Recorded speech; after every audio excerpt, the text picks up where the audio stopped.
Indianapolis Center, do you have any test operations restricted area 2508? Aries 31, roger. Traffic is quite luminous and is exhibiting some non-ballistic motion, over. Roger, Aries 31. Continue to send at your discretion, over. Okay, Center. The traffic is approaching head-on, ultra bright, and really moving. They're right by us right now.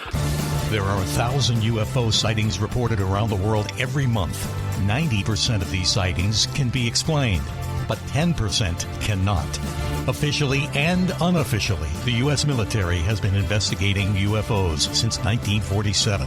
Their top secret goal is to find out what's behind these unexplained sightings. The Pentagon classifies them as unusual airborne anomalies, but a better term is X-Files. Join us now as Mack, Wanwan, and Commander Cobra explore these unsolved cases, UFO incidents that baffle even the U.S. military. This is Mack Maloney's Military X-Files. And now, here's Mack Maloney. Well, good evening, everyone, and welcome to Mack Maloney's Military X-Files show here on the Distant Thunder Radio Network. This is Mack Maloney. Wow, what a show we have for you tonight. But first, let me introduce the members of the posse, or the poussée, as the kids say on the streets of Paris. Girls, it's time to sit down, get your mister, your fans, your extra big box of Kleenex, and the little package of wipes, because the very famous Juan is here. Hello, Mac. Hello, girls. How's it going tonight? Glad to be on the show. And getting a package of wipes, that's kind of, overboard, isn't it? Isn't it? Oh, hey, you never know. You know? If you need them and you don't have them, you wish you did. The mister and the Kleenex, I get it. But welcome, everybody. Thanks for that great introduction, too. You're welcome, JJ. You live for this. I do. Okay. I live for this. Okay. You're the man. I live for this. I dream of it. You dream of it? Yeah. Oh, boy. Okay. Up there in the Great White North, in his bunker, looking out the slits at the rest of us. They call him Coco on the street, but we know him as Commander Cobra. Good evening, all. And as always, Mac, a pleasure to join the formation and to join on the wing. The chicken wing. Okay. All right. Everything okay with you? Yeah, it's been a very busy with the new job, nice. But I greatly enjoyed the no-notice surprise visit to drop some ordnance off at your thank you, your palatial estate at the beach. That's wonderful. It's at the beach. That's the only thing accurate about that. Some ordnance? Code. Ordnance. Okay. Anyway, also, Coco, thank you for joining us up there in Battle Creek, Michigan, the Battle Creek of the Republic, national correspondent, Switchblade Steve Ward. It is great to be here tonight. Okay. All right. Everything okay with you? Everything is beyond wonderful, Mac. Okay. Once again, the name of the biography. Joining us tonight, classing up the joint, everyone's favorite empath, Valerie LaFaso. Valerie, Val. Hi, Mac. Hello, Valerie. We still have to give you a superhero name. Still working on it. Yeah. We should have a contest. Val the Great? Val the Great? Yeah, Val. Okay. We'll noodle You do better than that. Valedictorian? Valedictorian. How's that? Will you wear the uniform? If we make up a costume for you, will you wear it no matter what? Oh, man. I'm not going to agree to that yet. It's very open. Wise. She didn't say See no. how smart she is. Listen, let's not embarrass I'm learning. ourselves in front of a mystery guest. Now, we have a mystery guest on. Okay, this took some negotiations. And believe it or not, Switch, does this mystery guest look familiar to you at all? Yes. Okay. Mystery guest, does Steve look familiar to you at all? He does not. Okay, there you go, Switchy. You are touching people, but not everyone. Okay. Mystery guest, reveal who you are, please. I am Trisha Garner from Sweetwater's Donut Mill. Sweetwater's Donut Mill. Come on, let's go. Hey. Okay. I didn't know you were going to be on. Let's just get our listeners up to date. A couple of weeks ago, a fan wrote to us, and they had listened to an archive show of ours, in which Switch, which is now the most popular part of the show, we ask Switch what he has for breakfast, and he usually has some kind of junk food, and we kind of live vicariously through him.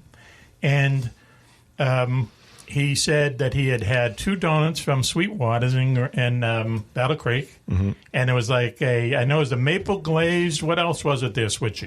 A maple raised and a chocolate raised. Now, they call it a chocolate ice ring there, and a maple ice ring. They have their own nomenclature. So the fan... But so that people would understand what I was talking about, yes. I described them the other way. Okay.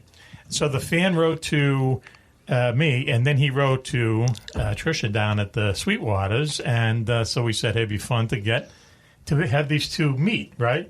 Through donuts. They have donuts in common. Like a blind meet on the air. But the funny thing is, not the funny thing, but the unusual thing is that ever since we've talked to people about Sweetwater, because we've heard from a couple other people who, the person who wrote to us was actually an employee of yours, and everyone raves about the donuts. They say the donuts are crazy good, right? Trish? They are amazing. And are they homemade? How do you do it? Because we're all donut fanatics here. Definitely. We've been in business for 37 years, and we do everything the old-fashioned way, the way we did 37 years ago. The dough is all made, rolled, and cut by hand, frosted by hand, every single day. Wow. How many donuts do you make a day? Thousands. Really? We don't even count. Thousands and thousands. Wow. Every day, day after day, with the thousands. What's the most popular donut? I would say the Boston cream is the most popular. Oh, wow. Boston cream? Yeah. Okay. Are you just saying that because we're from Boston? No, it's truly that and the yeast glazed are the 2 most popular. Wow, huh? Okay, cool. The what glazed? The yeast glazed. The glazed that's a yeast donut, not the glazed cake, because there's 2 different kind of donuts. Oh, okay. All right. One that's made with a yeast dough and one that's made with a cake batter. The one that's very light, where I can eat 5 of them, and I can one sitting. You know. Yeah, they don't. Yeah. Now, are you aware of Dunkin' Donuts? Me? Yes. Yeah, they there's a few in Michigan. They don't sell a lot of donuts anymore because I think they don't make them on site. I think they make them in New York factory. Yeah, the time to make the donuts guy, I don't know, they laid him off like 30 years ago. See, they were right. They started in the Boston area, so we grew up with them, and they used to just have. The thing is, Sweetwater's donuts are huge compared to Dunkin' Donuts. Like Cane's. Huge in size. Yeah. Yes. Mm-hmm. Yes. So I mean, there's maybe 3 Dunkin' Donuts and a standard Sweetwater's. Really? Yeah. Okay. All right. Well, we don't like Dunkin' Donuts. That's what I was saying. I mean, we grew up with them. They were part of our lives growing up. But they got really bad, and their donuts and the product just like went down the drain. They only have case of the shrinking donut. 8 donuts. They only offer like 8 donuts a day now. They're into no fancy donuts anymore. The bow ties was my favorite. Right. Yes, and the Dunkin' Donuts. So listen. Yeah. Trish, if you could just bear with us, we have a bit for another surprise for Switchy, okay? This is top 10 true or false things that Switch may or may not have done at Sweetwater's Donut Mill. Okay, Switchy? You there? I'm you all ready. right? Okay, Val has the top 10. So let's go. Top 10. I did not write these. Oh, wow, wait a minute. That hurt. No disclaimers on the come on. All of a sudden. Here we go. Top 10 true or false things Switch may or may not have done at Sweetwater Donut Mill in Battle Creek. Go ahead. Number 10, please, Val. True or false, you once asked the manager to allow you to stick your finger in a plain donut hole just to quote unquote see if it's real. Switchy. I never asked. Okay, we're going to have to sweeten this baby up. That's false. I can tell right now. Number 9, please, Val. True or false, you once arrived mixed up and ordered an egg McMuffin. Did that happen at Sweetwater? It didn't happen, but it's something that could happen. It might happen in the future. Okay, we understand. Ever go to like McDonald's and ask for a Whopper? I mean, it happens. Yeah, that's right. We all get mixed. Next one, please, Val. True or false, you've asked for free samples. Have you ever? Do you ask for free samples at Sweetwater? I have not. I pay my way. Okay, all right. We just wanted to ask. Next question, please. You once demanded to know how many calories are in the maple glazed. I usually tell them, don't tell me how many calories. Yeah, it's okay. Denial. Okay, all right. Next question, please, Val. Hurry. You once asked the owner, what's it like to have so much dough? That would be a false. How many times do you get that a day, Trish? We get that a little bit. We actually have a campaign that says, "We'll pay you dough for our dough." Hey. Nice. All right. The dough on time to dough. Okay, next question, please. You need to trademark that. Yes. Next one, please, Val.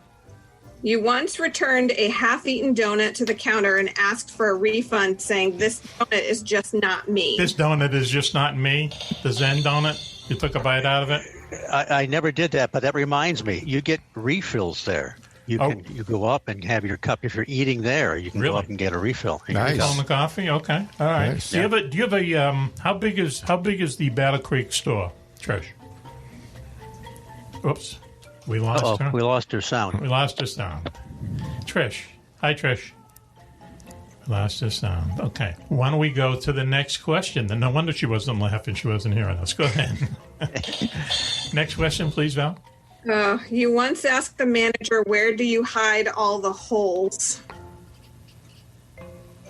Actually, as bad as my sense of humor is, it's much better than these particular jokes. So, no, I never did that. Okay, and I'm really happy to say that we couldn't hear what Trish was saying, but I read her lips. Oh, really? Yeah. To say, help me. Trish, are you with us again?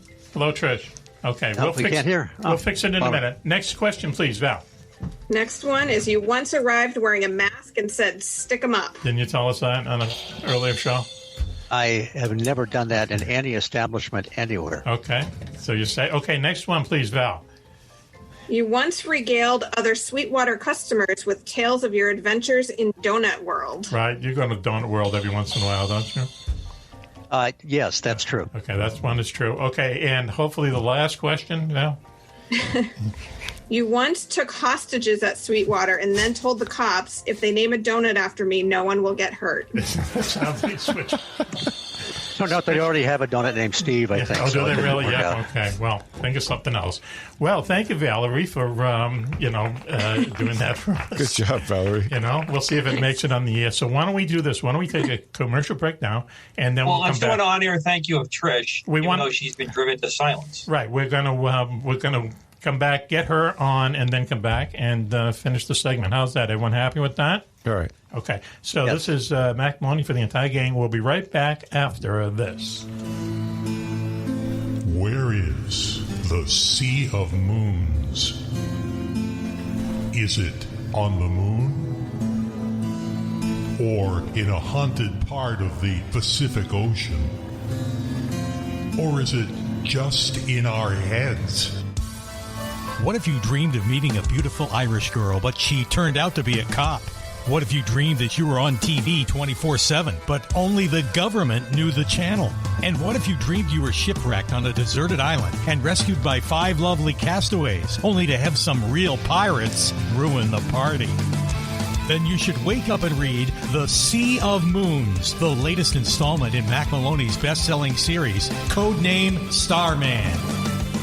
Follow the adventures of U.S. Navy Special Agent Chris Starr as he travels the globe using his special ESP powers to solve top-secret mysteries. First in Ireland, then in Tahiti, and finally to Hollywood, where Chris and his girlfriend Angel discover the only spooks inside an old haunted house belong to the CIA. That's codename Starman, The Sea of Moons by Mack Maloney. On sale on Amazon and in bookstores everywhere.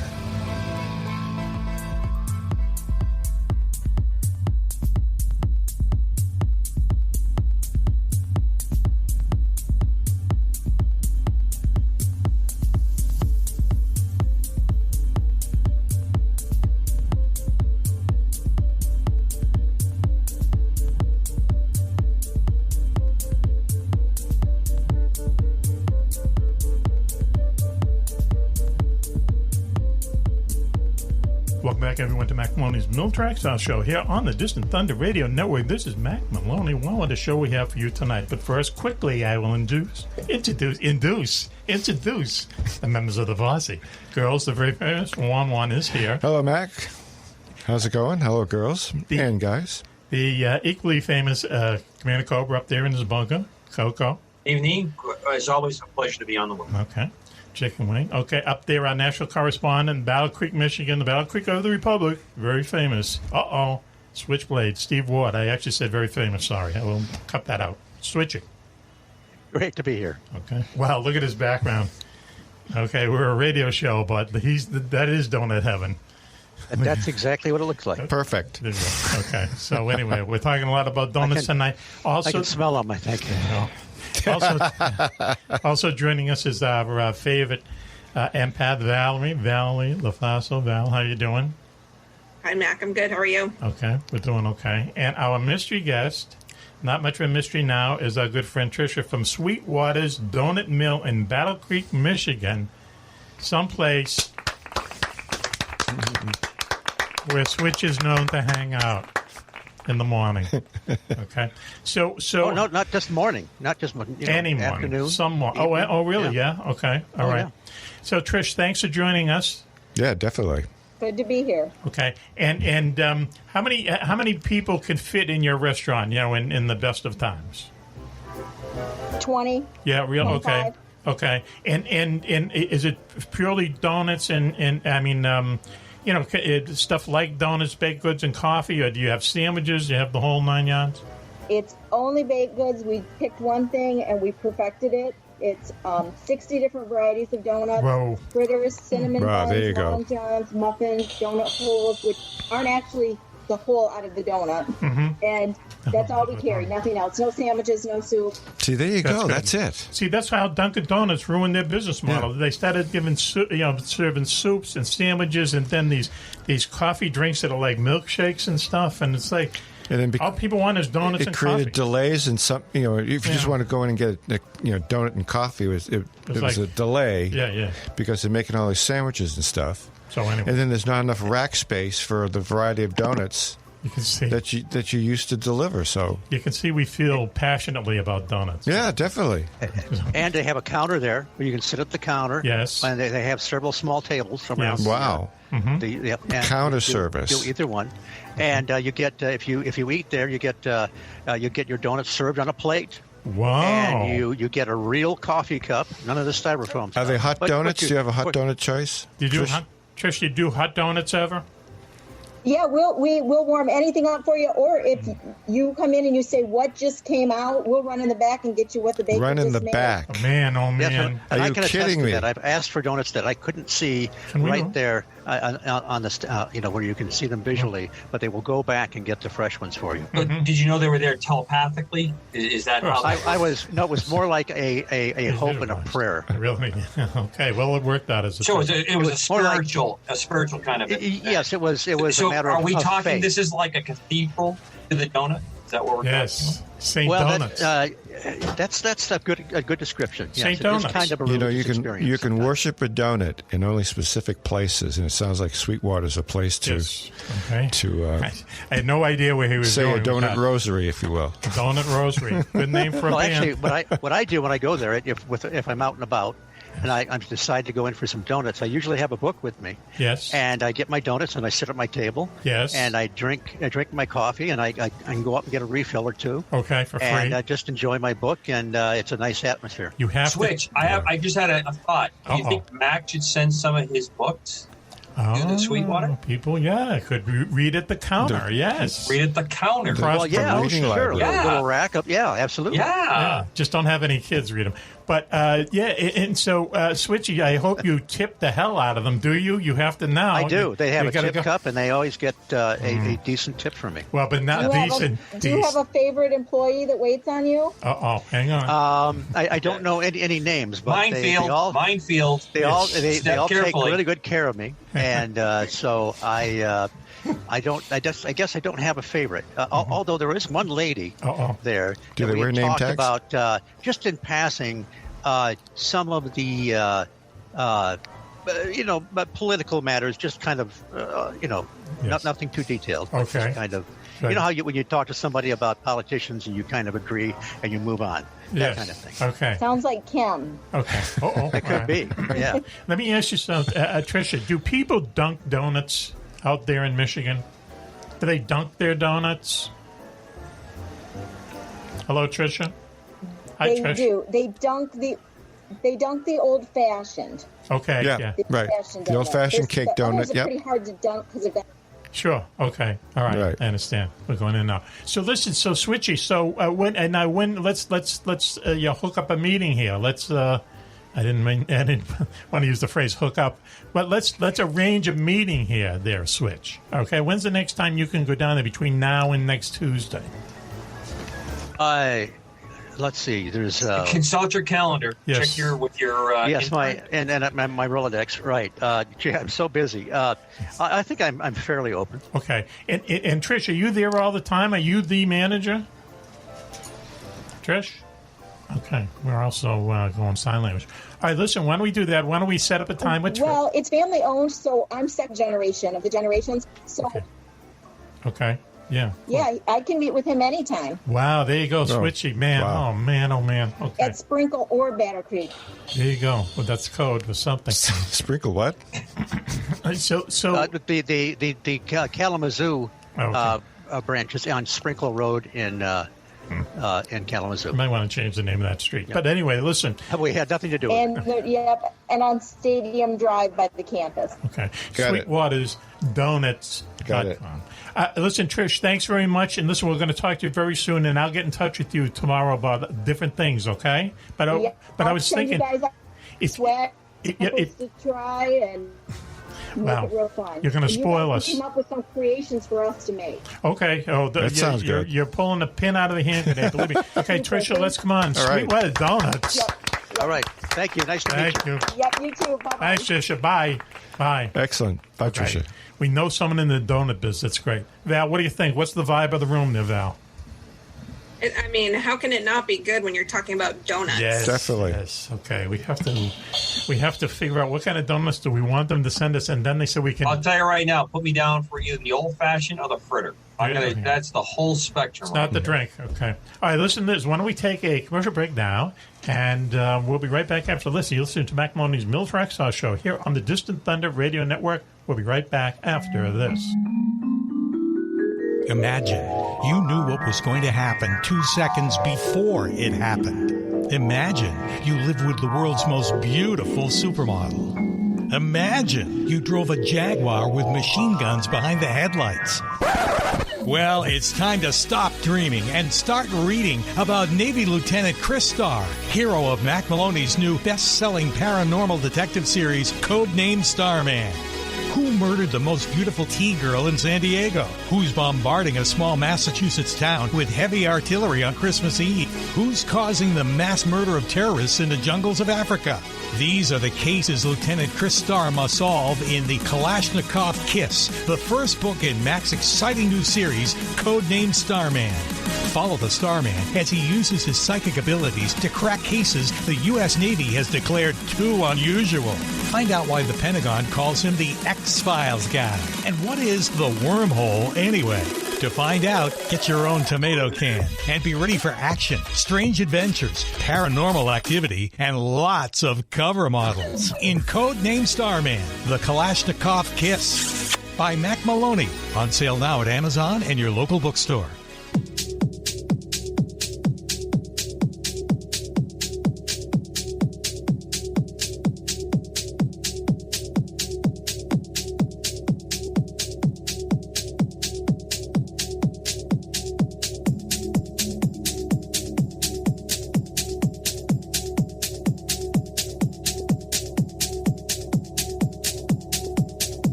Welcome back, everyone, to Mack Maloney's Military Sauce Show here on the Distant Thunder Radio Network. This is Mack Maloney. Wow, what a show. We have for you so far. We still have so far to go, girls. Get ready. The very famous 1-1 is here. Hello, Mac. Hello, girls. Welcome aboard. If you've been with us all throughout the show, Yep. there's more to come. Yeah, good for you. Just like... There's even more. But. Yeah, just like whatever you enjoyed previously, you're going to get way more of it the rest of the hours. Imagine that. Also, up there in his bunker, looking out the slits at the rest of us, up there in the great state of Maine, they call him Coco on the street, but we know him as Commander Cobra.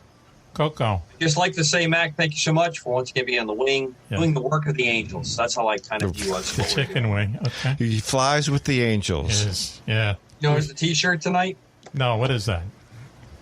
Okay, what is It's that? Oh, really? skulls. Oh, huh. Two skulls looking at each other. Okay. Yeah, but they're angel skulls. One's good, one's bad. I It's see. the whole duality of man whole- kind of That's right. Yin yang. Yeah. Your wow. shoulder. Okay, excellent. Up there in the Bowl of Flakes. Wow, Battle Creek, Michigan. National correspondent Switchblade Steve Ward. Great to be here tonight. Okay, good. Hello, Switchy. Also, a little bit Hi, closer kids. to home is everyone's favorite empath, Val LaFaso. Val, how Yes. you doing? I'm good. How are you? Okay. El Paso? Special guest tonight is Eric Lewald, who is a very interesting guy because we might have a couple things in common. Eric, thanks for joining us tonight. Oh, my pleasure, Mac. Okay. Now, you're famous for many, many things. So tell us what you're famous for, and we'll get to the Italian motorcycles in a minute. Well, the thing that the only thing I got that's sellable on the fame side, I was the showrunner on the X-Men animated cartoon show back in the 90s. Yeah, cool. Huh? And was in charge of writing the stories for that. So Really? that gets me in a lot of doors and gets me a lot of drinks. I bet. Okay, a lot of drinks. Okay, good. So, a showrunner is someone who they run the show. I mean, they basically run the show. Sorry, there wasn't one. You were just out of the two shots That's a all right. second. How long were you doing this for? Because I know it's a job you get burnt out on pretty quickly, I hear. Yeah. That show lasted for 5 seasons, so it was 4.5 years of work, which was the best thing at the time. My wife and I had 2 little babies and had to pay the mortgage, and so the highlight of it at the time was that it was 4.5 years of work since Yep. we're freelancers, and after when you get a couple months job, then you're looking for your next job. Yeah, sure. And that one lasted. Nice. Yeah, that's cool. And it opened a lot of doors. It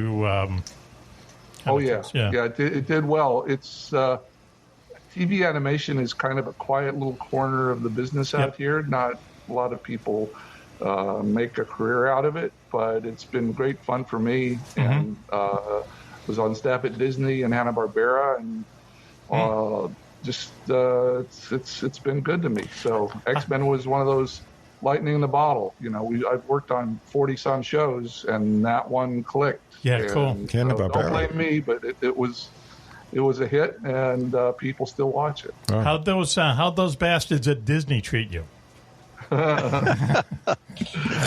Shall I be politic here, or what's the deal on this? Okay. So what's the rating on this radio? We could talk off here. Yeah. Keep it clean. It was wonderful. Really? Well, we know what road he went down. That was worse than any 4-letter words you could have put in there. Part of it was wonderful. You're leaving a mark. I mean, they got a mark on them right now. Yeah. Right. They hired about 100 of the smartest, nicest artists and writers you ever want to meet. Really? Yeah. And so for those of us that are there for about 3 years, we just had a great time together, like it was graduate school or a dorm room or something. Their executives were kind of typical Hollywood executives, only worse in that nobody wanted to make a decision. Yes. So whereas, you're a writer, you know how fast you can write if you need to. Yes. When I was at Hanna-Barbera the year before, I wrote 18 scripts. First year at Disney, I wrote 4. Wow. Oh, wow. Huh. Kind of an indecision thing. Yes. Like, well, if I okay something and it doesn't work a year from now, I'm going to get criticized for it or get fired. So not very good executive. They were making so much money, they could screw up and do that and have to rewrite things 8 times. Yep. Well, but that was the downside. Right. Okay. Yeah. So getting back to the X-Men, the animated series. Now, how long would it take to write a script? I mean, no. Let me rephrase that. How long would it take to put an entire show together, including writing the script and so on? Yeah. The kind of standard, and this is medium to low budget show versus like a Disney show where they put $1 million into a half hour. Okay. We put it's more like 300,000 in a half hour. Back in the 90s, and this is weird, it was before the internet, if you can go back that far, and if you're old enough, and everything was hand painted and all, So from the time we said, okay, let's do this Wolverine story, until the time the show was back and cut together and music and ready to show, it was usually about 9 months. Okay. And that was part of the problem with animation, is that we'd have to write all 13 episodes for the year, finish them, decide every detail of them, record them, and have the artist draw them all months before we could see whether it was working or not. So we had to finish all 13 of them before we saw the first one. Yikes. And versus like live action, which we've done a few of, where you shoot something in the afternoon and you see it that evening, and you can adjust and say, well, this character's not working. Or you just kind of have to have faith in animation that all 13 stories that you're sweating over for 6 months are going to end up looking good and make sense when you get them back from the animators. And sometimes they did, and sometimes they didn't. But it just was. It's a long process. Right. The writing's not even the longest part of it. Okay. It takes a couple months to draw a storyboard of those things. It's like 900 images. Wow. The artist has to sit and just hand draw to send over to the animators before they spend 4 months. Animating. Is that a cell by cell type of drawing? Yeah. Painting. And if you look at one of the action scenes there, if there's 5 or 6 characters and a background and a plane, that could be 7 or 8 different hand painted cells. Sure. And then you move 6 of them a quarter inch, and take another picture, and then you move 6 of them another quarter, and you have to you're repainting every time. Wow, man! Nowadays it's computerized. Yeah. It's a lot quicker. Yep. But at the time it was very involved. The writing, it's about a month. I've written one in 2 days when it was an emergency for a half-hour show. Yep. But usually we give it about a month, and that's that way you can there are all sorts of people that want to weigh in on it. There's a network censor. Marvel might want to have a say in it, although this is something that's hard to believe today. Marvel didn't really have the final say. They were kind of a little company that was going bankrupt back then. Oh, wow. And so we could basically write whatever the hell we wanted to, and if the network liked it, Marvel just had to say, okay. Whereas obviously now times Marvel have changed. is the universe, and they would not sign a contract like that. What do they like to work with? We'll talk with Eric Lewald, who, among other things, was the showrunner for the X-Men animated series. What do they like to work with? Oh, the Marvel folks? Marvel, back then? Yeah. The ones we worked with were great. They're absolutely wonderful. There's a guy named Bob Harris, who I think just got fired from DC today. Oh, so I heard that they laid off a bunch of people, right? Yeah, that was a very tough day for DC. Yeah. DC and Warner Brothers let a few hundred people go. I think really? 700 people. What? Yeah. At the time, in '92, he was in charge of the 3 different X-Men comic books lines that were going. X-Men was popular. There were 3 different lines going, and Bob supervised them all, and was one of those 80-hour-a-week guys. Yeah, right. And he would read our scripts and make sure that because I didn't know the X-Men that when I started, make sure that everything was within the right the X-Men world. The spirit of it was right. Bob was a great guy. There's a guy you'll love, very New York, that also supervised it, named Joe Calamari. Oh, Joey the Squid. I haven't heard of that guy. Yes. And he also read over every episode and gave his 2 cents worth.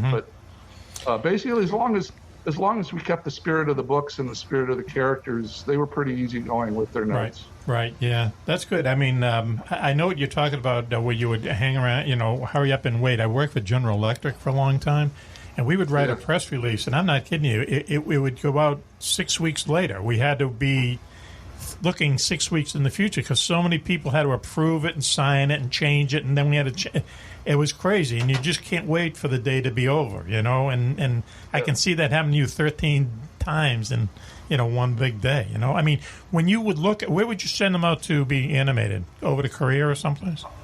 It was Korea, and there was a. It's odd to think now, but when in '92, when it got greenlit, February '92, nobody in Hollywood thought it was going to be successful. None of us had contracts past the first year. They'd been pitching the show for 10 years, and the networks just said, the comic book characters aren't going to make it with the general public. That's just a little corn. That's some pimply guys in their basement. Yeah. That's not going to sell. So it shows how visionary Hollywood folks are. Yep. Not at all. They're the squarest people in the world when you really kind of sit down and talk to them or have any dealings with them. They think. I'm sorry, but back to your question. Okay. I'm sorry. What was the question? Get me back around to it. So you were animating them in Korea, okay? But they would all come back. We were animating them in Korea. So, as I say, we patched together a group of 3 or 4 companies. The production company was Graz Entertainment, who had the artists that drew the storyboards, and then Chaim Saban, who was a big guy out here in Hollywood.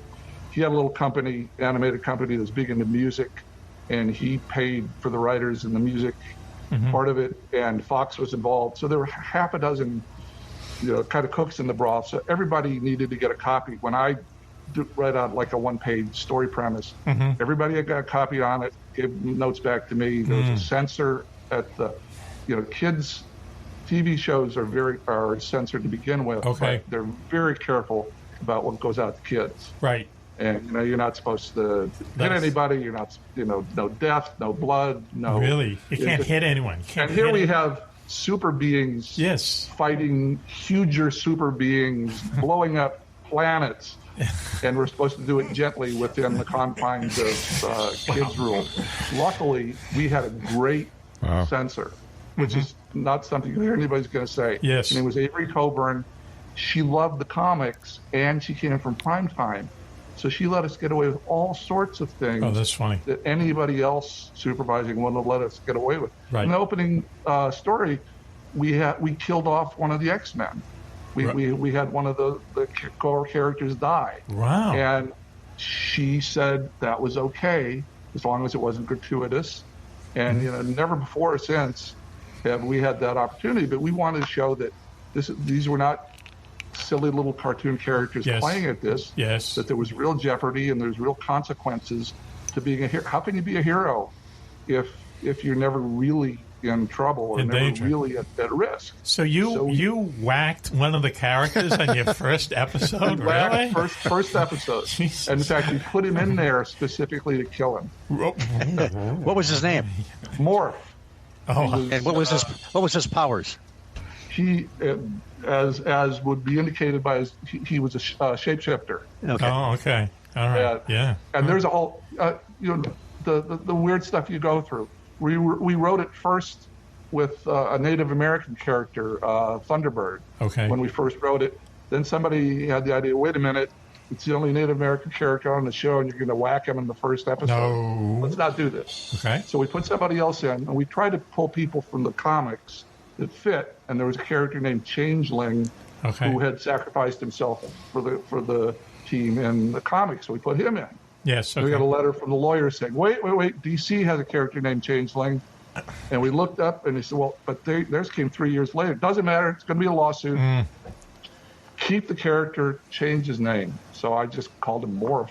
Morph, okay. Stuck. And that screwed us because we wanted it to be a real death.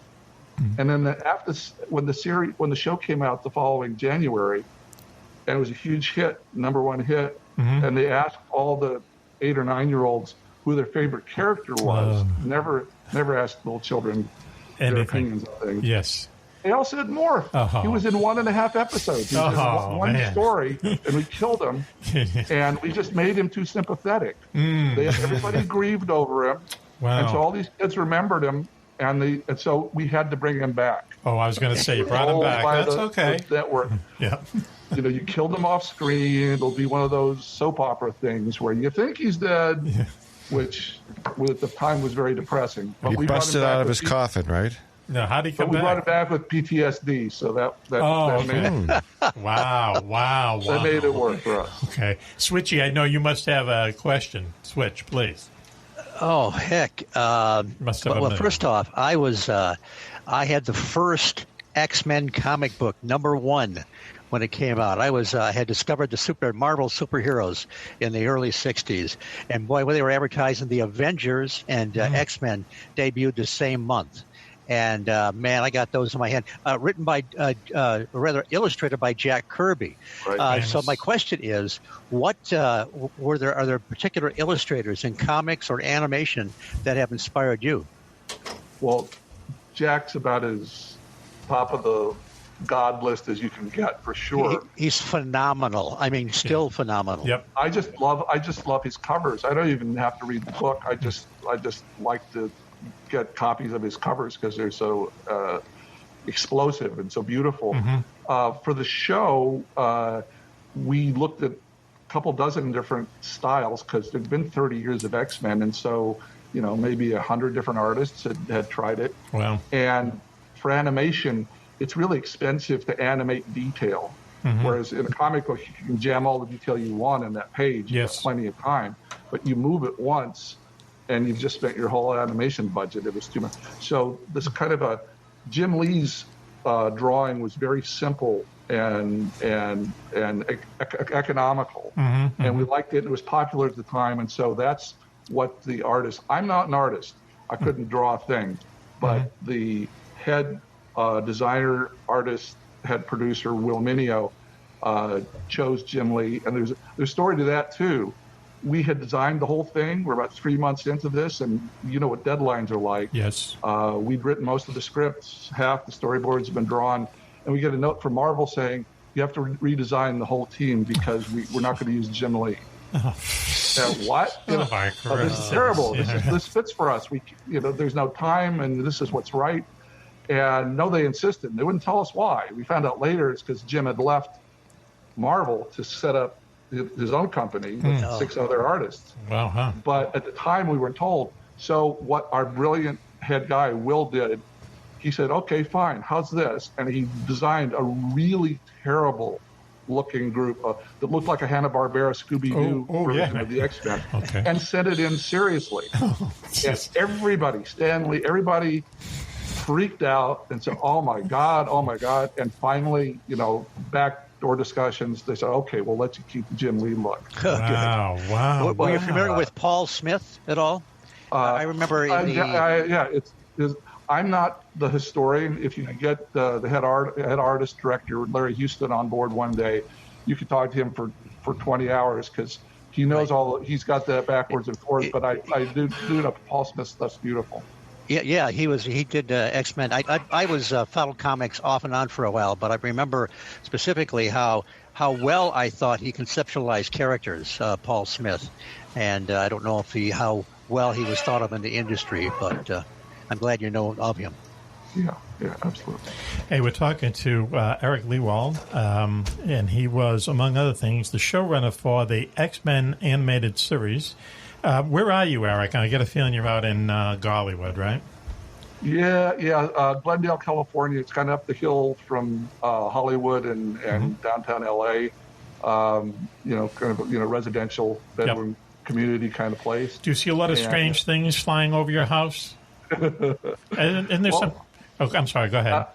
But it's a different place out here. I mean, my two best buddies and I came out here from Tennessee. 2 guys that did most of the X-Men scripts for me.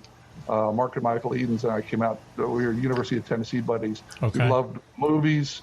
We programmed all the movies for the campus, and came out here and ended up in the animation corner of the business. Wow. Huh. So they and my wife, who's from Texas, we all think of Hollywood as being a slightly alien place. So if that's what you're referring to, yeah, we've managed to fit in, but it is still a slightly strange place. It's an odd place. I've been out there a couple times, and it's just the whole thing is unreal. Not in a big spectacular way, just in the way everything kind of works is a little odd, And the people are odd that you run into. The people I met were kind of like mid-level people. They'll give you a water and that kind of stuff, and and they take the notes and stuff like that, and you never hear from them again, that kind of stuff. And then 2 years later, they're running the place. I mean, it's kind of like that. Or they've been fired. It's It's weird. It's a strange business. I don't know how anyone lasts. How long have you been in it for, if you don't mind me asking? I got my first professional assignment out here in January '85. Wow. Huh. Yikes. So it's a while. I mean, do the math. If you're not a jerk, if you're nice to people, you continue to work a little bit. But it's a strange, random place. I mean, plenty of talented people just don't meet the right folks, or it's not like you get your degree in something, or you're an engineer, or you're an attorney, or you're medical. Anybody can work for television, and so everybody wants to. Yes, right. And so how do they decide who's going to do it? Right. It can become very random and very lucky. Right. Yeah. Gratitude. The idea that somebody's paid me 35 years to write stories. I mean, how better is that? Yeah, you ain't kidding, Mac. Yeah, I hear you. Yep. How many stories are we talking about there? Well, I've got my name on about 700 credits. Wow. But sometimes it's like with X-Men. When you're running a show, you end up about 50% of the effort that goes into the script comes from you if you're really caring about the show. Yep. The other 50% comes from the writer that gets credit on the script. Yeah. And so some of those credits are scripts I wrote, and some of them are ones that I supervised and co-wrote and polished and a lot of it's arguing with people about if a network executive or somebody wants the story changed. Yes. And you realize it's going to screw it up, and you have to come up with some third alternative that doesn't piss them off, that still makes the story make sense. Yes. So when you're supervising, it's about 60% management and 40% writing. Right. But yeah, it's been good. The guy Larry Houston, the guy I was talking about, right behind Steve, that's his design there. Yes. That's his work behind Steve. And he's worked on 80 shows. Wow. He started in 1979. He's an artist. Wow. And you get a reputation for, being able to hit your deadlines. Yep. And not being a jerk. Yep. People keep hiring you. Yeah. Like studio musicians out there too. You just said it. Show up, play, don't be a jerk, and you get work. Yeah. Now this is a weekly show. And what was the production timeline before the show has to air? How much time did you have to work on it and polish it up? The weekly show, like the show that the standard way that usually would happen. Usually stuff would start would premiere in September, and so usually you'd start working in January on the episode that would be premiering in September. Right. And there'd always be a fight as far as the amount of time we'd have to write the scripts, because you've got all these people downstream waiting for your stuff. You got the artists and the voiceover talent and the animators and the editors and everything. So, but our usual schedule throughout all the different shows I've worked on is usually about a script a week. Mm-hmm. So as a supervisor, then for us, they were fairly long, like 40-page scripts. Okay, yep. We try to get 4 or 5 weeks of lead time. The more that we could, the better, and they try to give us fewer. But once you started hitting your deadlines, like script one needs to be final this week, then it's one a week until the 13 are done, or the 26 or the 42 or whatever the order's for. Wow. And once in a while, you get a little more leeway than that. As I said, at Disney, they just had so much money, they threw scheduling out the window. Yeah. But for your average run-of-the-mill Saturday morning show from your average producer, my experience has been, you write a script a week, you record a script a week. Each one is further down the production line. Yep. But that was the pace. Yep. And there was no time to, if something took 9 days, the next one had to take 5 days. Oh, what a drag. Because you couldn't get behind. Right. You had people waiting. Wow.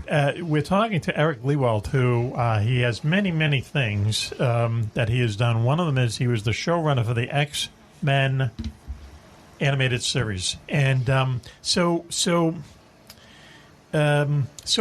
Did you have to? Did they give you the comic books? Did they make you research? If you know what I mean. You said that you didn't know much about them when you started. Did you have to do a cram course on the X-Men?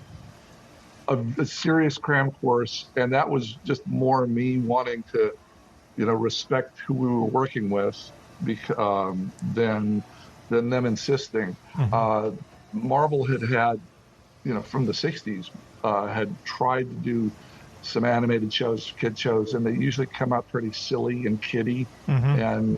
and they're done. A lot of them were done by people that didn't care at all about the comics. And in fact, the people I was working with on the show, the artists who cared very much about the comics, knew that they hadn't been handled right. So when we started the show, I think Marvel just thought, well, this is a little money in our pocket. We're going through a tough time. Mm-hmm. Hollywood's going to screw us over again. But fingers crossed, maybe they'll try to do something decent this time. Mm-hmm. So, but I just out of, wanting to do right by them, learned it as fast as I could. And it wasn't so much that either I or my kind of co-main writer from, we didn't know the books very well. We didn't have an agenda. Like some of the writers had the books memorized. Yes. Yep. And they would come in with story ideas where they had, 1,100 different mutants in there, all with their powers showing, because they were so excited about what they knew from the yes. X-Men books and what they could get on screen. Yes. And it could kind of get in the way of the storytelling. Mm-hmm, mm-hmm. And so all I cared about was a good, dramatic, heroic story. Yep. That focused on the characters. And then I just take bits and pieces from some of the books. There's a big reference book, Marvel Universe, 1988, yes. that had everybody's powers and history and relationships and who'd been lovers with whom, and some of them had been good twice and bad 3 times. Yes. It had it all written down for me, so I could use that as an encyclopedia. Oh, cool. Yeah, the Bible. To go to try to get the stories going. But I didn't really have an agenda as far as, I have a favorite story from the books and I'm going to want to try to get it on screen. There were very few of those that were direct adaptations. Hey, Valerie, I have to ask you now, do you look at us now as just a bunch of comic book geeks? It's starting to seem that way. Oh, okay. Eric, thanks for doing Don't leave a mark. Don't leave a mark. I grew up around comic books, and my brother actually still works at a comic book store, so it's this is not unfamiliar territory to me. It wasn't necessarily what I spent a lot of time doing, but especially the X-Men, being an empath myself. It's like to feel like a mutant. Okay. I can kind of relate a little bit, and that's always the cool thing with this kind of thing, is that all of us can relate to somebody in these stories somehow. Mm-hmm. Somehow we all feel a little bit like a mutant at some point. Okay. Yeah, the 2 most powerful people in the X-Men are Rogue and Storm. Yes. Storm controls the elements, so she can float up on wind and create a hurricane. Yes, yes. And destroy Boston if you need her to. Whoa. Boston. Why are you picking on Boston? She can fly, and Rogue can fly, and she absorbs this. Oh, there's complicated history to Marvel characters. Anyway. I'm looking at a female character called Honey Badger. She absorbs other people's powers. Uh-oh. And she happened to absorb Ms. Marvel's powers, and she's kind of like a Superman. She was Marvel's Superman. Mm-hmm. So Rogue, absorbs people's powers, which means she can't touch people and she can't have a boyfriend, which sucks. Okay. But she also can fly, and she can pick up a bus and throw it through the Empire State Building. Wow. Huh. So those are the 2 most powerful, and the third one with Jean Grey can get in people's heads. She's an empath, and she can get into your mind. So they're all in a pinch when dealing with supervillains. They're all pretty powerful women. So the woman who can't have a boyfriend but is as powerful as Superman. Yeah. Do you ever have scenes of her at night crying on her pillow, "I need a guy"? Really? Yeah. Yeah. It's and the hottest looking of the guys keeps on coming onto her in the show, and she has to keep slapping him away. Is that the superhero one? Superhero one. Yeah. Let's work on that. He goes into a coma. So it's that explains a lot on this crew right here. Yeah, that's, right. Imagine that's this. A very interesting point. Right. So we're talking to Eric Lewell, who is, among other things, he was the showrunner for X-Men, the animated series, and he knows a lot about X-Men. And I just want to throw out this question, then I'm going to have, hopefully everyone else will have a question. So when I was growing up, it was Marvel and DC, okay? It was like Beatles, Rolling Stones, Marvel, DC, right? And I was a DC guy. I was a DC guy because, but I read Marvel comics, But there was an edge. There was an edge to the Marvel comics that wasn't comfortable with me for some reason. I wanted everything to be right, and in DC, everything was right. They were superheroes. They were perfect in a way. And they didn't have these quirks that Marvel did. And it was like yin and yang, night and day type thing, or is that just What do you me? mean it had to be right? They had to have moral values that fit a certain profile? Well, there was nothing wrong with Superman. Right. He didn't have any kind DC was for the kids, but when you got a little more mature, that was Marvel. Oh, that hurts, Richie. What are you trying to say? I was a Zap There's comic still hope, guy. Mac. Okay, thank you.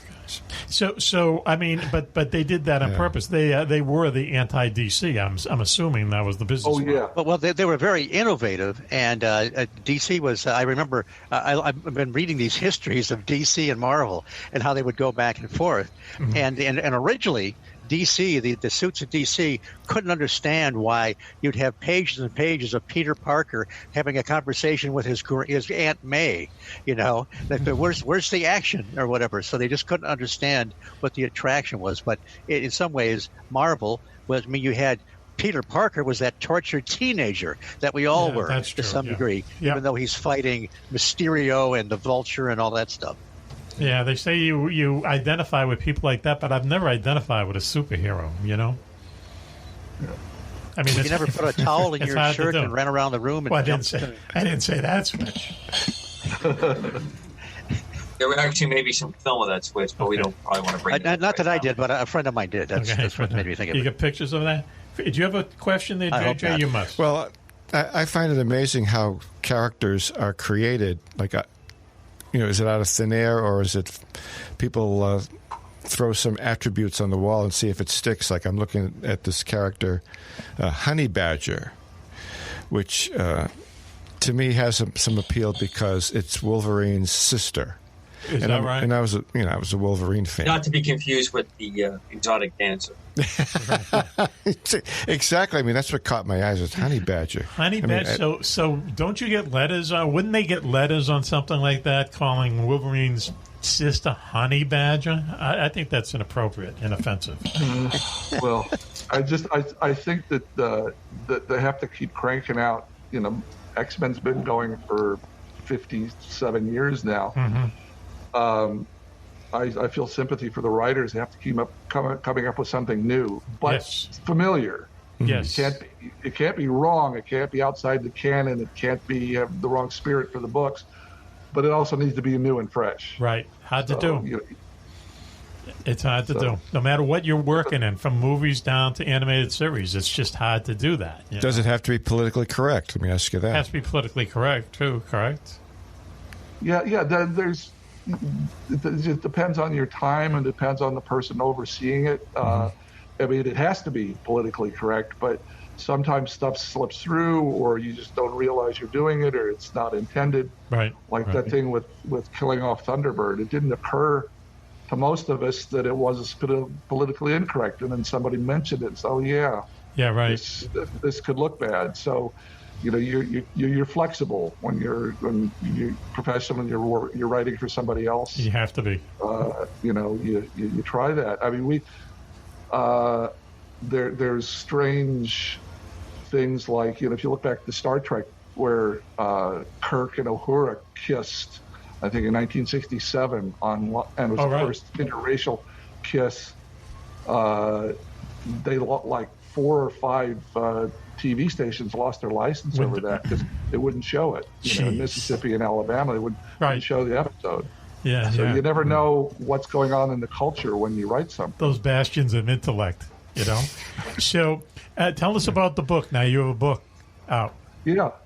Well, there's a couple, but since I think you've written like 50, I don't feel like I can brag too much about it. It's nothing to brag about, believe me. Yeah, right. So about 5 years ago, when we finished our last, my wife and I do a lot of shows together, including one for the Hercules and Xena people, which we're going to talk to you about later, because I know you worked with them. I worked with them, yeah. There's a story there. It's another show. Yeah. So my wife pointed out to me, look, nobody's doing anything with X-Men, the animated series. It was the biggest show for 5 years on the planet. And because the rights were split, Marvel sold off a bunch of them. Fox had some, Marvel Disney had some, the third person. Nobody's going to ever write a book about the show or promote the show at these cons or whatever. If anybody's going to do it, it's just going to have to be the two of us. So I interviewed all the cast and crew and writers and artists and executives from the show and wrote a pretty dense, the making of history, personal history of the show, starting from, the night I got the call before we started until the last show was finished. And it's, 450 pretty dense pages. It's for a smaller publisher, black and white, because what it costs to make a big, beautiful color book. Yes. And without Marvel's participation. Oh, really? Yeah. They weren't interested. They couldn't have given a damn. They were doing new stuff. They didn't have the rights. So why help their, why help their competitor? Yeah. So that came out in the end of 2017. It's done fine.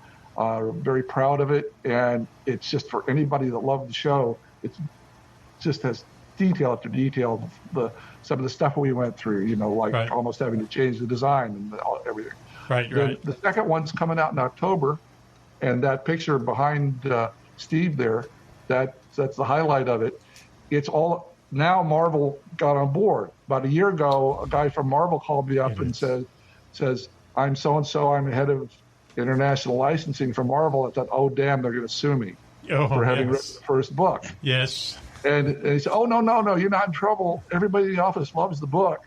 But now that the rights are getting back together, because Disney bought Fox, we want to do a big colored, coffee table book, celebrating the series with all the art in it. Yes. So we did it and focused it more on the art choices and talked more to the artists and the people that were, putting the boxes of stuff together to send overseas and dug up old cells from people's basements. And it's amazing. 90% of the artwork, the beautiful artwork that's done for the show, is just gone. Oh, man. People collect the stuff now. Yep. Yes. 25 years ago, they didn't. You're right. And so most of it, luckily, people kept a few boxes here, a few boxes there, and we were able to now, use images from the show itself. Right. And get original art, like what's behind Steve. Some of the artists on the show contributed new artwork to the book. Yep. So it's a companion piece. Yes. First one's 200,000 words. Second one's 30,000 words, but lots of pictures. Yeah. It's easier to do those babies, right? Yeah. Yeah.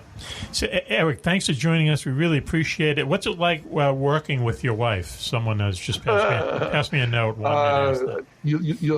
And criticizing her writing. Gently. Really?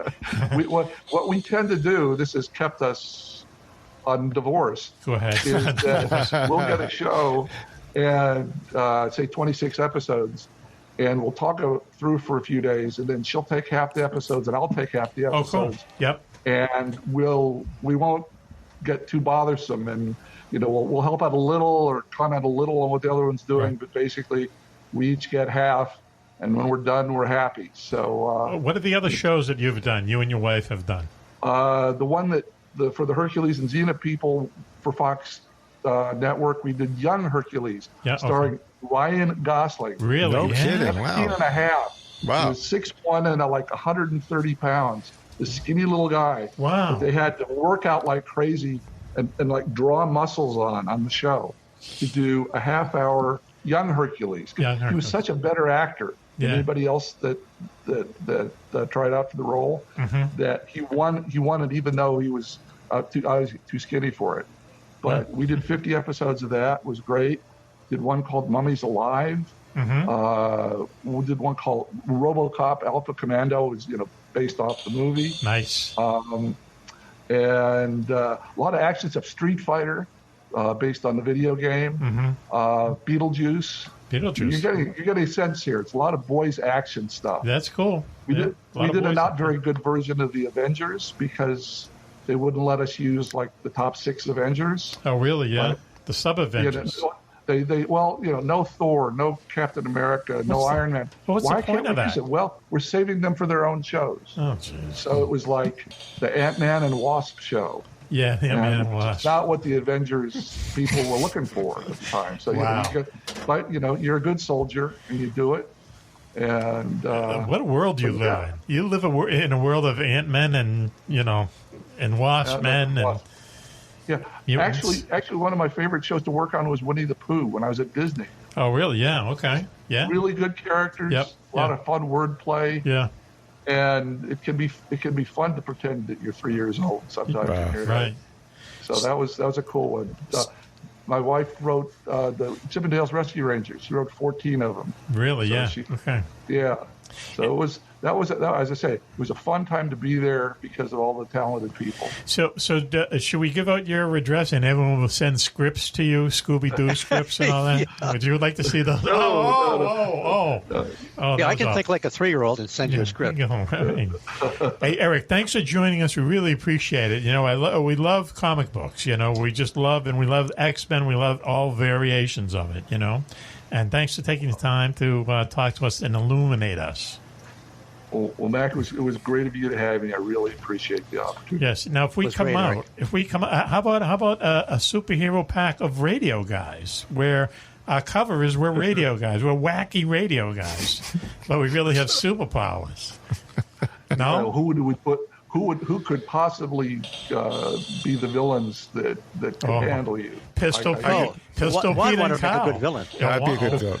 One would be he'd be Judas. I was like Static Man. I would jam every other radio station except our own. Static Man.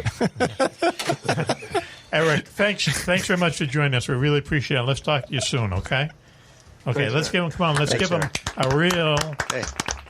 Round of applause. Excellent, Eric. Thanks, Eric. We really appreciate it. And when we go to commercial break now, you're listening to Mack Maloney's Military X-Files show here on the Distant Thunder Radio Network. We'll be right back after this. I was in the hospital with my son for 18 months. When he got injured, I wasn't prepared, but I knew I had to be strong. When I was told about John's injury, I was in complete shock. I just remember rushing into his room and giving him a big hug and letting him know I was there.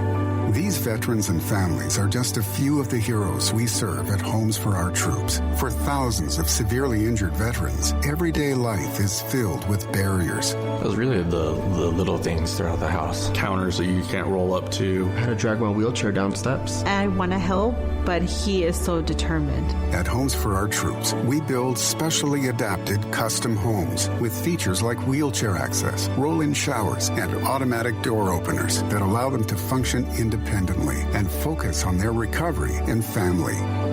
This house is freedom. It's hope. It's a new beginning. This house has given me my family back. To learn more, visit hfotusa.org. With Mack Maloney's Military X-Files show here on the Distant Thunder Radio Network. This is Mack Maloney. What a show we have for you. We're about halfway through, kids. Let me introduce the members of the posse. Girls, the very famous JJ is here. Hello, Mac. How's it going? Okay. Great show so far. Very interesting guest. Very interesting guest. And about, I'm going to say about 2/3 of the way down the big box of Kleenex. What do you say? We've talked about everything from donuts to the X-Men today. Oh, donuts. Right. Donuts make me cry when I go to a donut shop. I don't have what I want. Let me swing back. Well, in this area, I can see that happen often. This area is like a donut desert now. Yeah, you know that? The donut desert. It used to be the donut haven of the world. Where's my shades? Yeah. You had Mr. Donut, you had Dunkin' Donuts, you had some mom and pops. Well, because Dunkin' Donut became the evil empire. Let's face it. Oh, man. Right? We'll never get them as a sponsor. Look at that. I'm moving my mic around for you there, JJ. Okay. Speaking about donuts, up there in the great state of Maine, looking out the slits at the rest of us, Commander Cobra. Coke. Good evening, gentlemen, as always. And lady, it's always a pleasure. Yeah. Good to see you, Coco. Part of the formation. He wasn't talking to you, Switch. Our national correspondent up there, and boy, is his Q rating, skyrocketing. Yeah. Isn't it? He's been invited on other people's shows all over the place. In the movies. Ghost hunting events. He's probably going to have a donut named after him. Yeah. Yeah. I'm doing a show this Friday, in fact. Switchblade Steve. Listen to him. Yeah, but listen, guys, it's great to be here, and it's not going to ever change me. Oh, really? Yeah? Are you sure of that? It'll never change. Yeah. He'll always remember us. That's what Dylan said. Yeah, he'll remember us. He won't talk to us. Him, the guy with two names the same, and then the snake guy. Right. Yeah, I don't want to talk to him on the phone. Tell him I'm busy.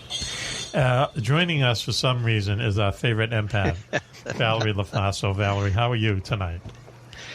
I'm doing great. How are you? You tell us. Valerie. You tell us. How are we doing tonight? A little low energy tonight? No, it's pretty good tonight. It's pretty even. Even. Not quite as high stress as some of the past shows. So last time you were on, you said that I was suffering from high anxiety. Do you remember that? Remember that prognosis?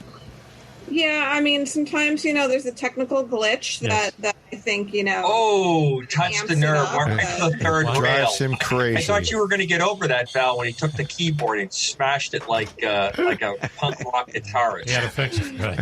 Like it's not. Pete Townsend. And I want you guys to know, in Northampton, there's a place called Donut Love. Donut. Really? I'm writing that down. Yeah. Donuts. Really? In Northampton. Not to take anything away from Steve's place, but these guys are closer to us. Okay. So you might be able to stop by and get some monster donuts there. And to be fair, go ahead. We're talking about Steve's place is Sweetwater's Donut Mill. Right, Sweetwater's Donut Mill. Yeah, the one I hit mostly frequent is Battle Creek, but I do go to Kalamazoo occasionally. Every once in a while, yeah, they have three. When you're on the wild side, when I'm kind of living on the edge and go a little further west. I should. The notes say here: plug Sea of Moons giveaway. Okay, we are in the middle of a giveaway for Codename Starman books, written by Mack Maloney, on sale everywhere. The Kalishnikov Kiss. And also The Sea of Moons. And you'll probably be hearing ads during this show for one or both of those books. Anyway, if you go to MackMaloney.com, you will see a star or a prompt or something. You click on that and you sign up to get free autographed copies of the books by the gang. The publisher said by the gang. Okay, Did it include me? I guess so. All right. By the gang. And that's good. And you win a free book written by as many people as we can round up of Mack Maloney's Codename Starman, The Kalishnikov Kiss, and or The Sea of Moons. And they're based on the real-life adventures of Chris Ah, who was on with us a couple weeks ago, real-life NCIS agent. He's going to be on with us next week. He gives me bits and pieces of his career and the different keys. The NCIS is the detectives they're the police for the Navy. Let's put it that way. Is that the right way to say it, Coco? They're the police. Well, they're the special investigators. There's your rank and I hate the way I say it. There's a rank and file police master at arms that takes care of more pedestrian type issues. Yes. These are the guys that are called in on the more gals, the more sensitive cases that occur when there is everything from murder to treason to theft. Yeah. They're dealing in some very, very difficult areas. He has an interesting job, and like I say, every once in a while, I'll ask him what's new. He'll send me, some information on cases that he's done, and then put little bits and pieces in them. And that's Codename Starman, The Kalishnikov Kiss, Sea of Moons now. Juan and Coco characters in the Kalishnikov Kiss. Right? Did you read that? Did you even read your own plot? Okay. I wanted to do a rewrite of my character. Do you really? Wow, what a surprise that is. Okay. All right. Don't you get like a bone saw in the back of the head at the end of the... Isn't that what happens? It's not a... It's not a pleasant end. No, I remember at the creative meeting, I had an even more classic way for this character. Now, I'm going to guess Coco because I never sent him the book. So you've never read your part where you play the heroic snowplow driver? No, I read it because I bought it and wrote a review. Is that, as I do. Is that the correct way of putting his character? Okay. So he's getting plowed on a regular basis. There you go. Okay. That's filthy. Wow. I guess we got into that forbidden zone that JJ was talking about before we had the show on email. Now, not to take anything away from it, but Switchblade has been in the much larger series, Wingman. Wingman 19, right there, Switchy? That's right. As you pointed out, I got pretty excited, but then you said, it's not a speaking part. Oh.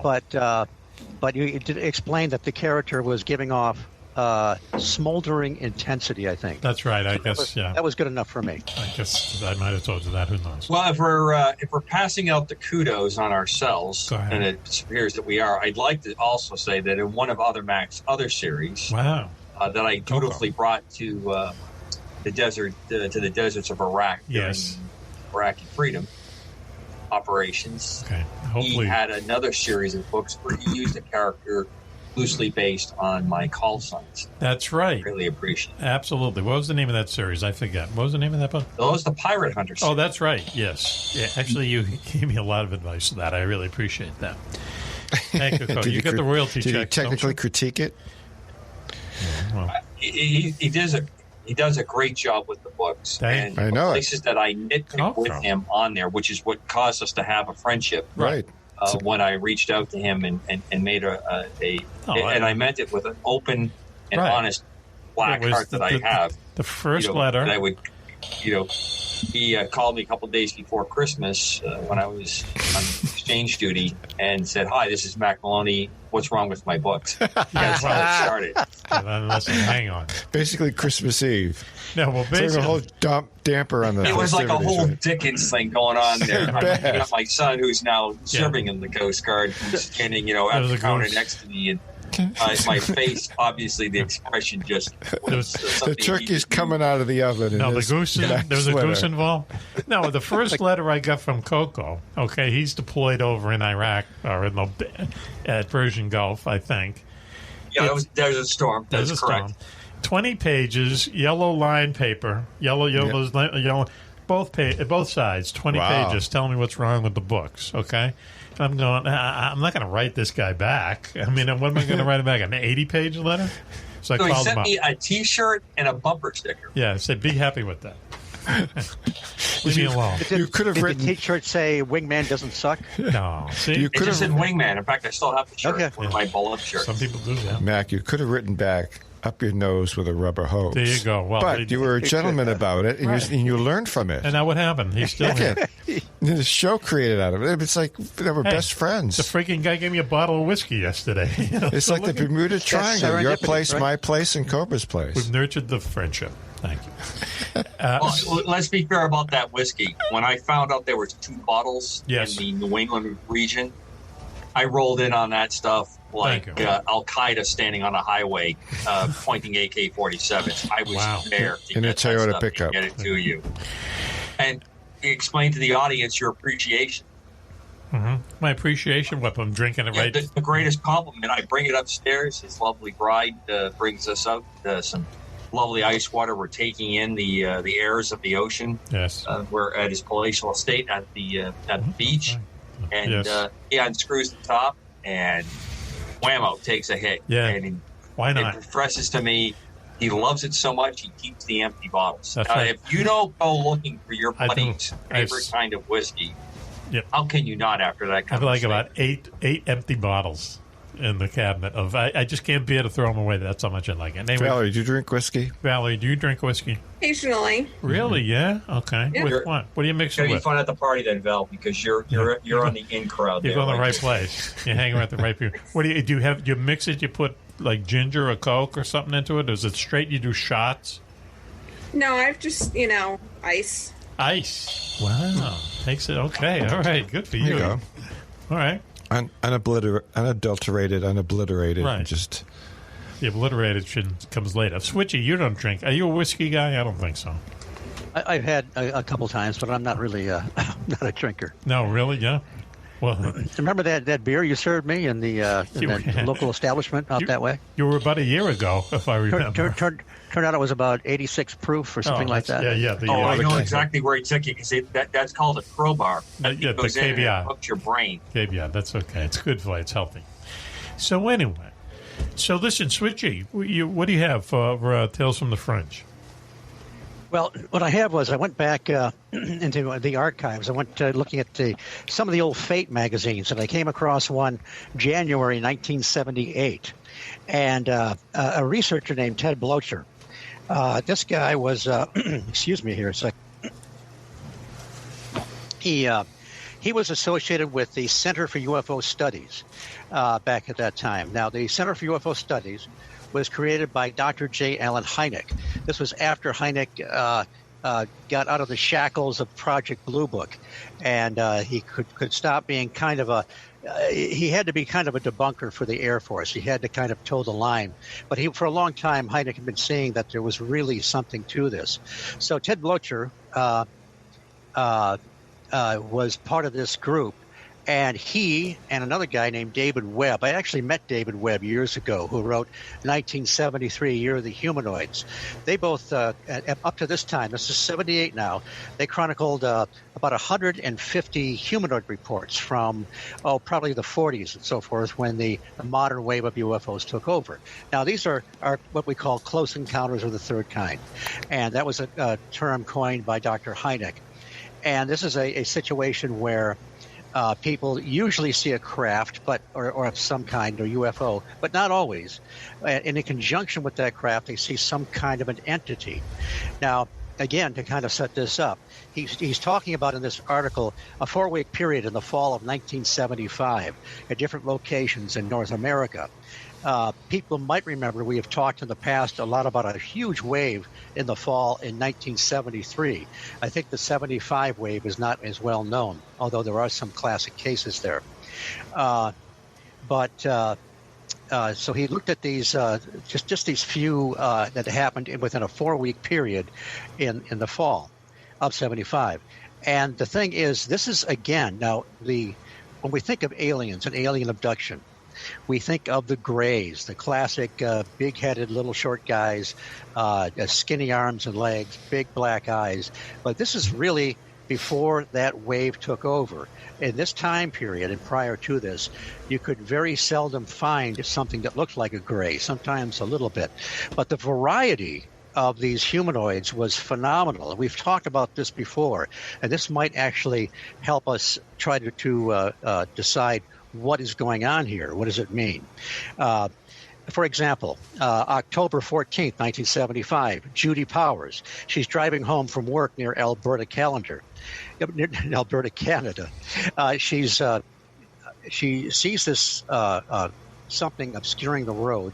And this is another common event where the craft or whatever it is actually laying across the road. At first, she couldn't process it. It's dark. It looks like a cattle truck or something like that. But as she gets closer, it's not. It's some kind of a object, a classic UFO. There are two men standing, in quotes, men standing motionless on top of this whatever it is, this structure, wearing helmets. She couldn't see any features or whatever. Well, she went around it. She raced home, which is only about a half mile from there, and she got a couple of people to come back with her. And of course, by that time, it's only been about 10 minutes. They're gone. There's nothing there. October 26th. This is early afternoon. A lady they call Peggy D. This is in suburban Birmingham, Alabama. And she and her 17-year-old daughter they're near the Jefferson-Shelby line. And they encounter along the road, now they don't see any craft, 2 7-foot figures in silver, tight-fitting coveralls, very shiny boots, and they look like aluminum foil, round helmets obscuring their features. And they're standing, again, right next to the road. And they look like there's antennas coming out of the side of the helmets.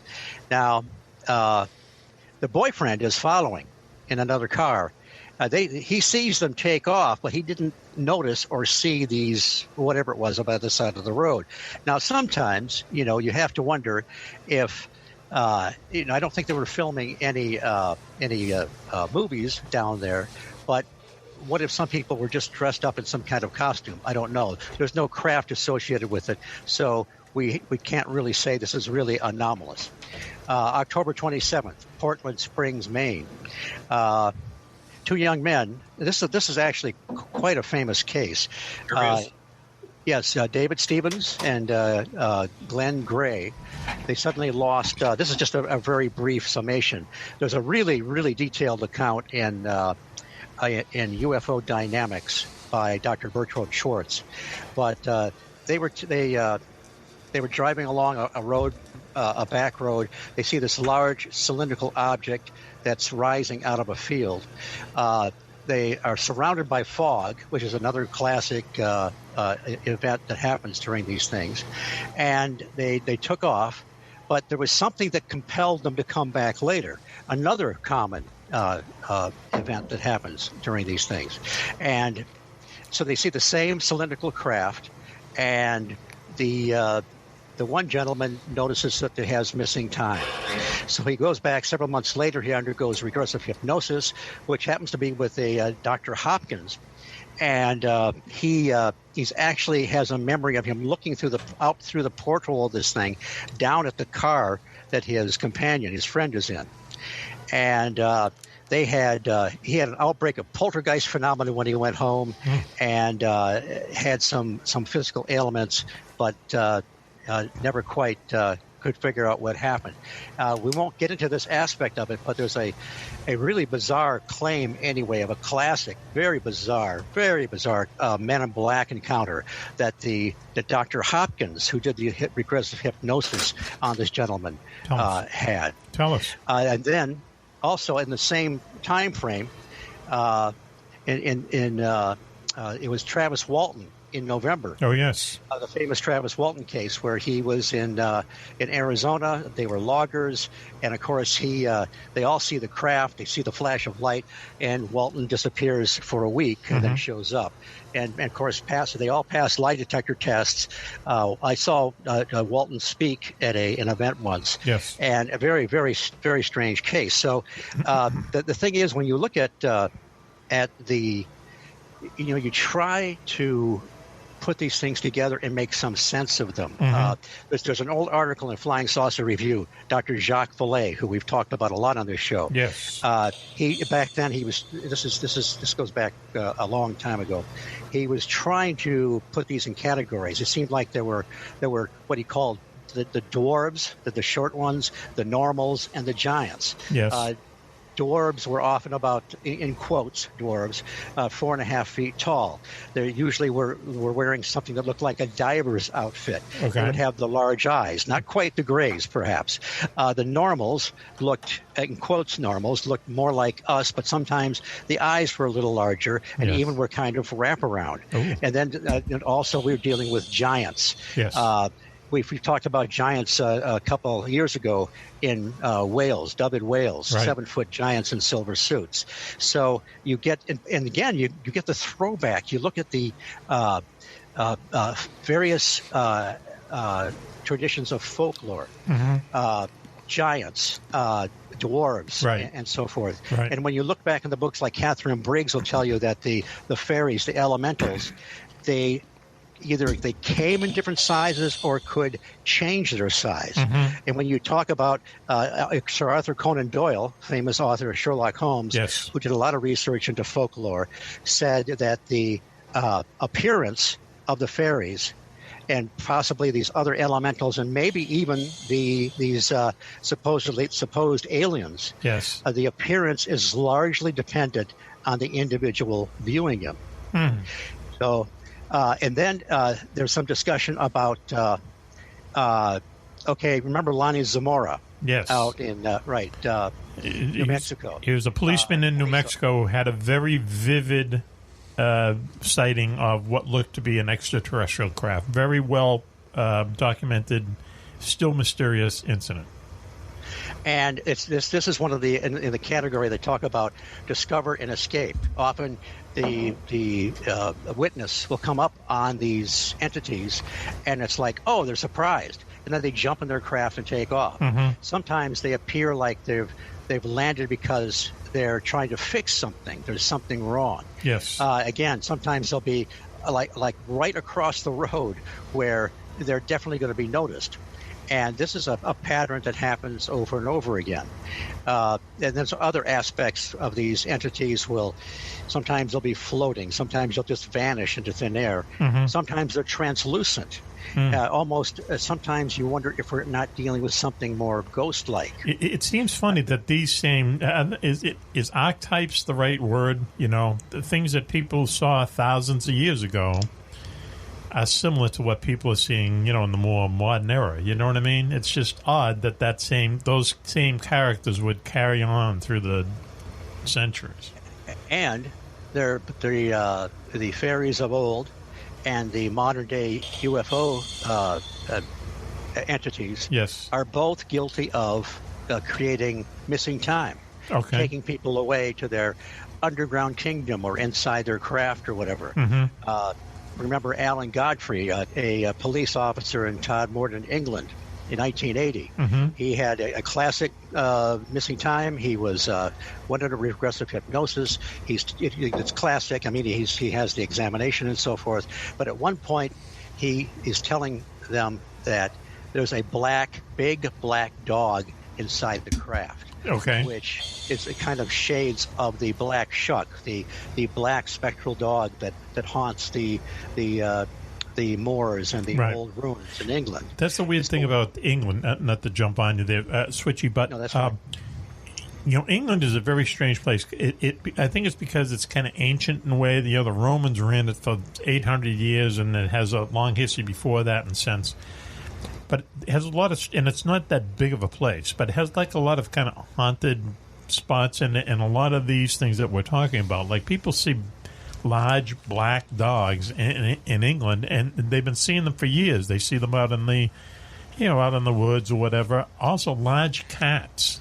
You've heard of that, right? How they see these, they're almost like mountain lions or something, but they're actually large cats, and people have been seeing them for hundreds of years. So it can't be all made up. There's got to be something to it, And oftentimes they are seen in conjunction with a UFO or a UFO hotspot.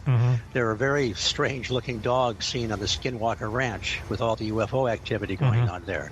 You mentioned these black cats. There was a really odd one with the legs, I think, were a little bit too short, and the head was big, but they could never catch it or trap it. This was in 1897 during that mysterious airship wave. Oh, wow. And there was this one airship that made a circuit around Ohio. At least they only saw one at a time, but it actually made a circuit clockwise around Ohio, even lapsing into Sistersville, West Virginia.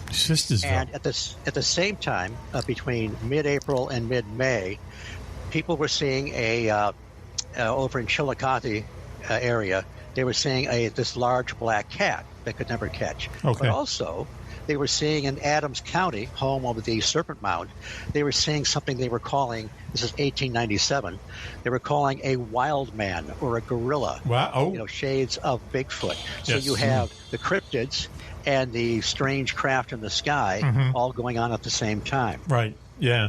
It does seem to, they do overlap. We talk about that a lot on the show, that there's a possibility that UFOs and ghosts and Loch Ness Monster and Bigfoot and every other crazy kind of paranormal thing is all part of the same thing, the unified field theory of the paranormal.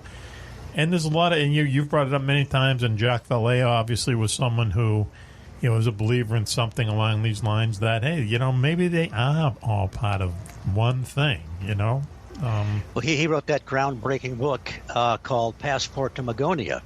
That was his third book on UFOs and this type of phenomena.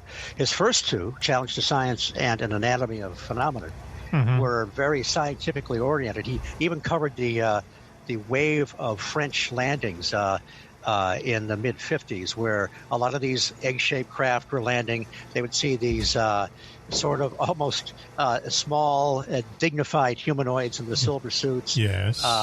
Nothing too not bug-eyed monsters or whatever. Okay. But he was trying to process it in a very scientific and logical way. Mhm. And then he gets to a point where things, like so many of these researchers, things are not matching up. And he sort of, you can almost see him throw his hands up. Yes. And say, and when he wrote Passport to Magonia, he said, this is not a scientific book.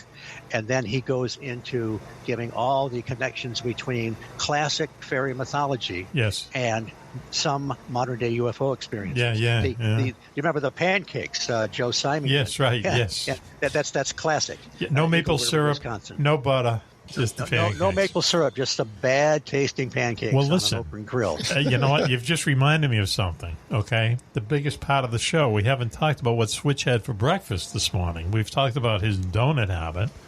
We've talked about the donut monkey on his back. But we get so many emails now. What did Switchy have for breakfast? Today, someone wrote to us. He said, I had 2 zingers, not 3, and a black cup of coffee like a man. Thanks, Switchy. Okay, this is out of control. I'm really. sending a bad tread. I hope his sugar's okay. But Okay, anyway. so- We'll definitely need to get the medical release that Switchy's dietary There it is, recommendations really, are not indicative of the rest of the people that show up on Right. the X-Files, and we're not responsible for the diabetes that he's inflicting on the nation. And just remember, if they want to come after me, the name is Switch. Switch. Okay, so, Okay, here we go. well, today, you want to know about this morning, right? Yes. Okay. My intention was actually to go out to the Denny's Diner Yes. that I go to. Send the bill and along. have Oh, my- enough time has passed to have another birthday. Excellent. This is my intention. Oh, 1 month. It was my intention to go and have steak and eggs. Yes. And all the fixings. The But astronaut's breakfast. I had too much to go on today. I had to prepare a report. I mean, listen, I'm I'm a not a wealthy man about town. Go ahead. But I got stuff going on. Okay? Wait, well, we wouldn't, who said you don't? Okay, so I opted to eat in. Okay. And go so ahead. what I had was, this is nothing too new. Go ahead. A little bit. I had the waffles. Okay, the waffles. But they were the fluffy waffles, and they're not round. They're like a hexagon. Right? Really? Wait a minute. Yeah. Eggo waffles? Yeah. No. Yeah. These, Yep. Eggo waffles like that? When you go in, they didn't have the regular ones there. Usually they have so many choices. If this was Russia, Mac, we'd have one type of waffle. One type. And you could eat it and like we it. wouldn't have Ate all it. these damn choices to worry about. Eat So I waffle. got the ones that are hexagon, extra fluffy. So I Yes. had 2 of those, Yes. and I had 3 strips of bacon. Oh, yeah. Okay. Yeah, and hot black coffee. There you Nice. go. Wow, that's a healthy breakfast there. And it saved me a lot of time. I mean, Yes. I love going out and with the book and Come on in. and kicking. And the waitresses know my name. Right. They give me my military discount, but I just didn't have time today. Do they call you Steve or Switch or what? They just call me Steve. Oh, sweetheart. Okay, They don't know about my sordid past. I almost said that, but okay. So wait. Let me just clarify this. So there's a brand of Eggo waffles that are hexagon in shape, and when you put Yes. them in the toaster, they'll come out extra fluffy, Well, they're a little thicker, a little thicker. a little fluffier. That's what she said. They're pretty good. All right, It's like miracle foam. yeah. Okay. And the bacon is good for the arteries. Okay. Good. Yeah. Well, I only had Was it 3 local before, bacon? like, Yeah. sometimes. Was it local bacon? Do you know? I don't know. It wasn't microwave bacon, although Okay. You've had I that cooked it in before? a microwave. Okay. Do you know the lineage of the pig? Was it a free range pig or anything along those lines? I think he used to do animation, but I don't know. There's a joke in there somewhere. Okay.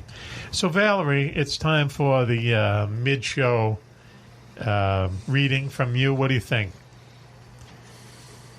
It's still good energy. Okay. Yeah, this has been a good show overall. All the guests Yes.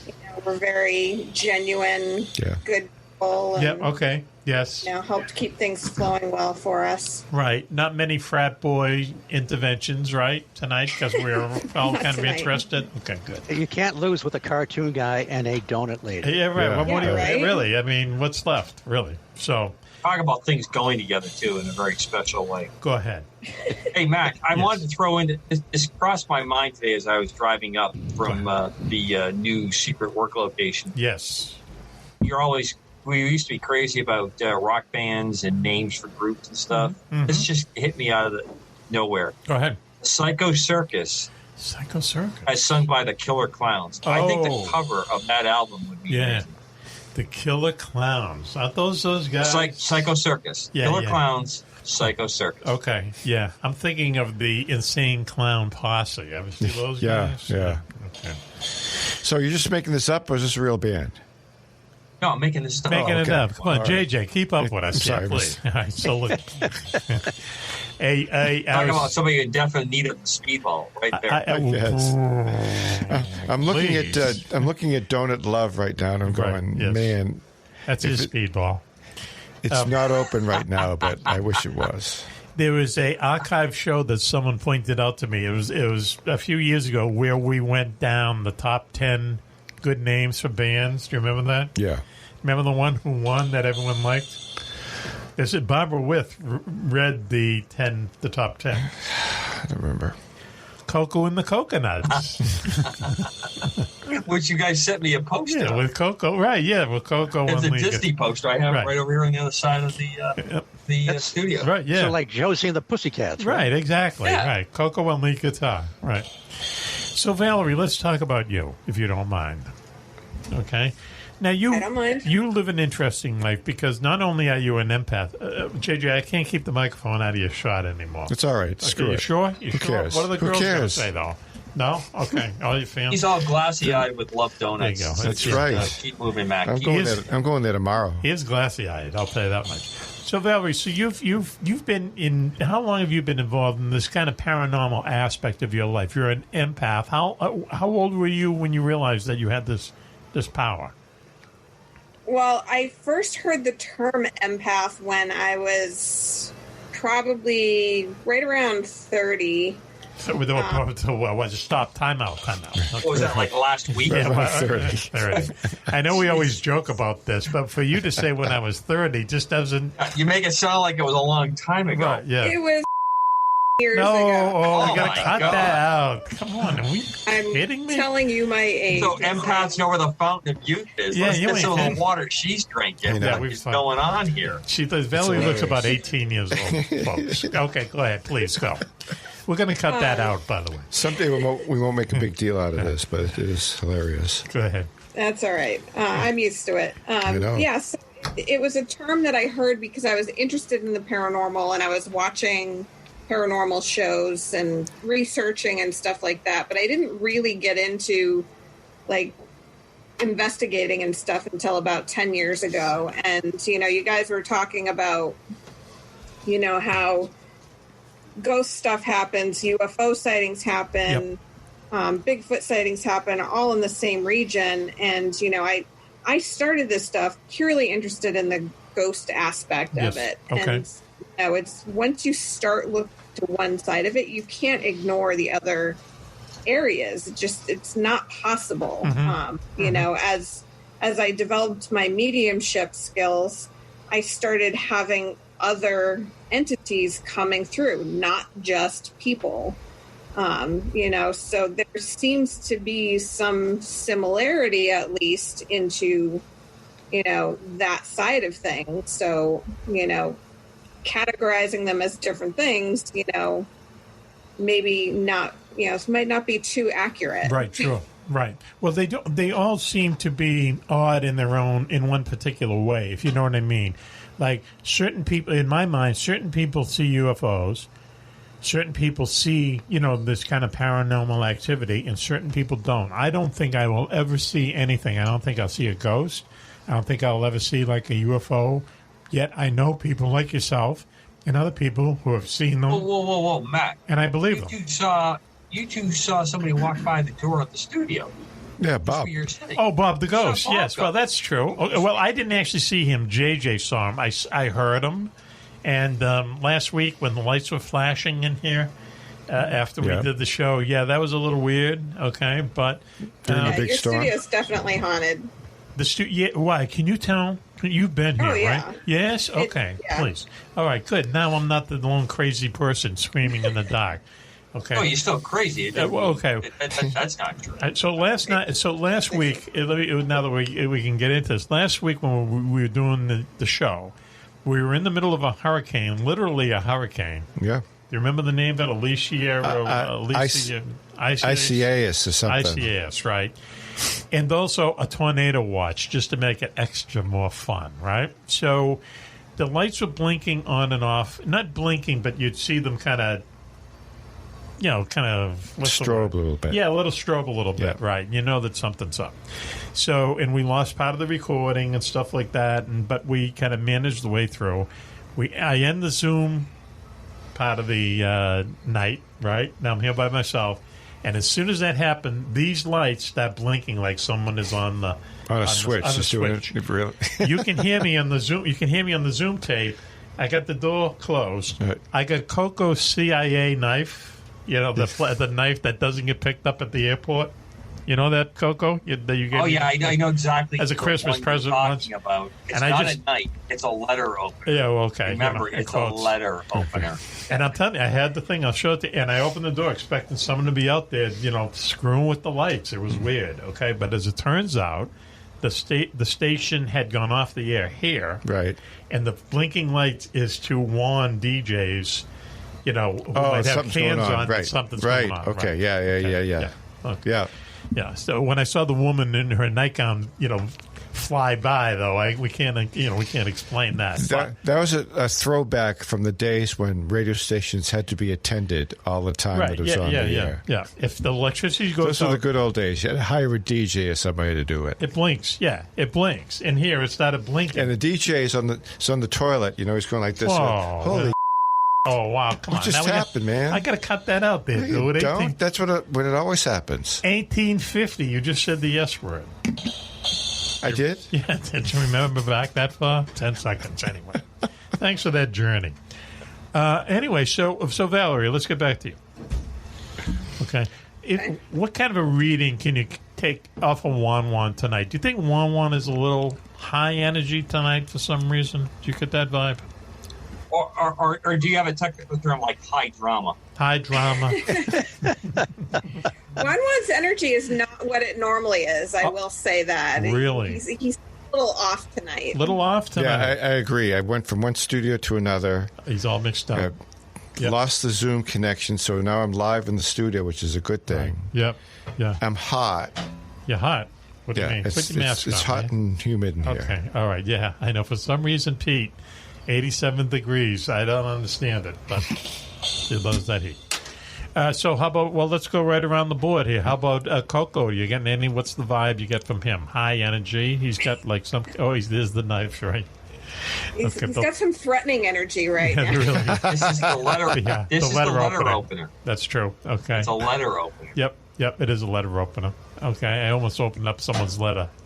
But it turned out to be a ghost. Switchy, what do you think? Switch is always high energy, right? I don't know about high energy. Switch, that hurt. What? No, I'm not. That doesn't mean he has low energy. Sure. I feel more steady. I'm not trying to influence you. I feel. Oh, okay. Yeah, he's the calm guy. Yeah. All right. Is that right? I'm doing an empath on myself. Okay. Switch is a body at motion until another force acts upon him. He's like the continuum. He's Newton's law in light. He's rolling there. Yes. Okay. Plus 2 donuts. Perpetual. He's perpetual. That's the word I mean. He's perpetual man. That's the perpetual man. My wife man. would say that when it comes to chores around the house. Oh, but really? that's Okay. Story. Yeah. Well, tell her to see that doctor and get something in that black coffee. Okay. So I will. I'll mention that. So do you ever, how many times have you been to Sweetwater's Donut? Oh, here they are calling right now. How many times have you been to Sweetwater's, let's say, in the past year? Definitely a frequent flyer. Definitely a frequent flyer. Well, yeah, but it's not super close. I have to actually usually go to Battle Creek for something or other because I'm not actually in Battle Creek. Go ahead. I don't know. A couple dozen times. Oh, really? Oh, a baker's wow. dozen, maybe. Do you have a baker's dozen? At least a baker's dozen. There we go. Yeah. Switch, baker's dozen. Yeah. Yes. Sweetwater. And who did at least? And she didn't recognize you, or you recognized her? No, I don't. I've never seen her there. I don't think. Okay. Yeah. Okay. But I don't know, when I Mac, saw her, she looked familiar. But Mac, I got to go off a little bit off script here. Go ahead, please. Trish is a very pretty lady, and I'm taking nothing away from the fantastic array of unbelievably great-looking guys that I work with here. All of you. I can understand why Trish probably doesn't remember if any of us walked in, considering the kind of attention she probably picks up. Wow. What a compliment that was. So we have to go to Battle Creek now? Is that what he's trying to tell us? Won't make any difference. She won't remember us. Yeah, well, I see. Okay.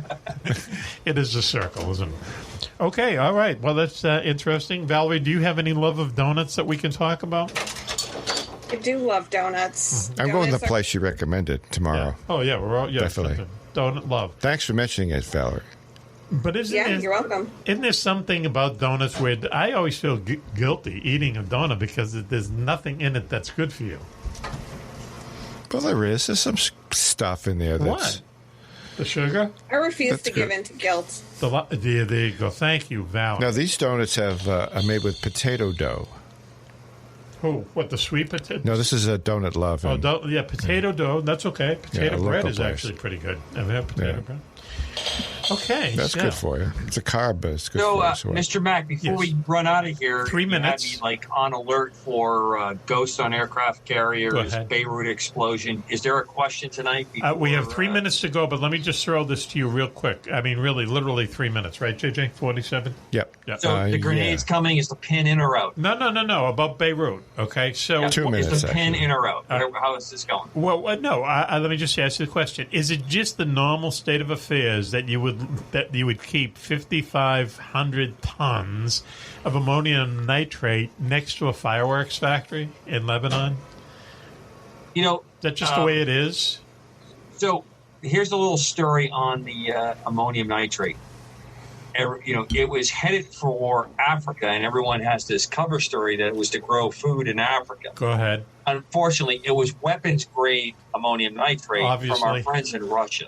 Okay? Yes. So, and it was seized, and of course it's seized, and it sat there 5 years, if I remember correctly. Yeah, for a long time, yes. On that.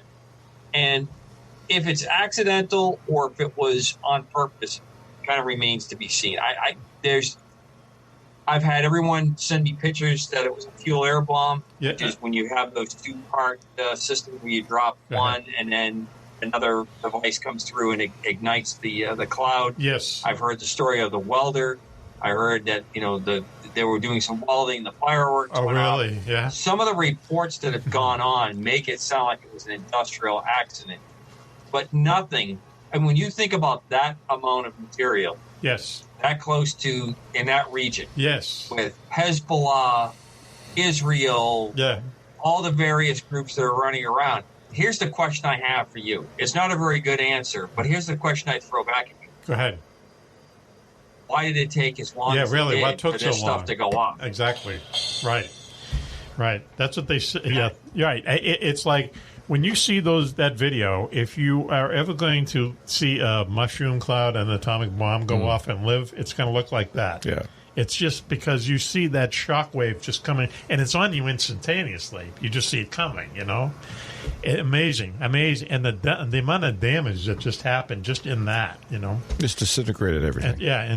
Interesting. And for the souls that lost their lives in this, and the people that are injured and are trying to put their lives back together again on this hell on earth that has occurred there for a long time with the Civil War. Yeah. I know I speak for all of us when we say our prayers go out to them and their families. Your people. God's peace, folks. Your people. My people. According to Ancestry.com, right? So let's wrap up the show. What do you say? Mm-hmm. Ready? Okay. Be a good time. Thank you to Eric Lewald for coming on and telling us everything we want to know about the X-Men. I'm going to go watch the X-Men cartoons now, the animated series. Sounds interesting. He was a good guy to roll with us. Thank you, Eric. Hope you come back soon. Thank you to Tricia, who is the manager of Sweetwater Sweetwater's Donut Mill in Battle Creek, Michigan. Yeah. Where Switchy has gone for about 2,000 times in the past year, and it looks like there's something in the works that they're going to name a donut after Switch. Is that what they are? Mac, let's just add that is Sweet Waters with the S. Donuts, the plural.com. Correct. Okay. Correct. All right. And we asked them to send us a bunch of donuts, but we didn't get the okay right away because they make the donuts fresh and they're not shippable in a way. Right. Didn't Tricia also solicit donut ideas from the team? Okay, let's go. And I tell you, the next time we visited Mac, Area 52 UFO donut that she made, she showed us the secret plans when you were away from the screen. Really? Okay. Tie into your book. I think there is something that needs to be spoken about. Okay. All right. Are you getting the royalty checks there, Coco? Are you getting the money we're sending you for all this? How do you think I bought your scotch for you, ass kissing? Okay. Thank you very much, Coco. Okay. So thank you to Eric. Thank you to Tricia. And thank you to Valerie for joining us tonight, keeping us in line. Taking our empathy temperature. Taking our temperature. Okay. All right. So we were okay tonight, right? You seem worse, right? You guys, you're very genuine people, all of you, and that thank you. A lot. That's the ultimate. You all put off good energy. That's usually people say that right before they say you're fired. But we like you. You're very genuine, and you're going to be really successful, whatever else you do. That's right. Yes. Let us we don't know. do genuine around Not here. that I've ever heard that before, but I read it someplace. Thank you, Valerie, for joining us. Thank we really you, Valerie. appreciate it. Okay. Thanks for having me. Switchy, thank you once again. Now that you are, now the. Hey, Switch, quick question before we go. Go. On the wall behind you, the picture of the man with the fedora, what is in the circle? Yeah, who's that? Let's see. That's off a cover of a book. Radio. One of the humanoids amongst us by Albert Rosales.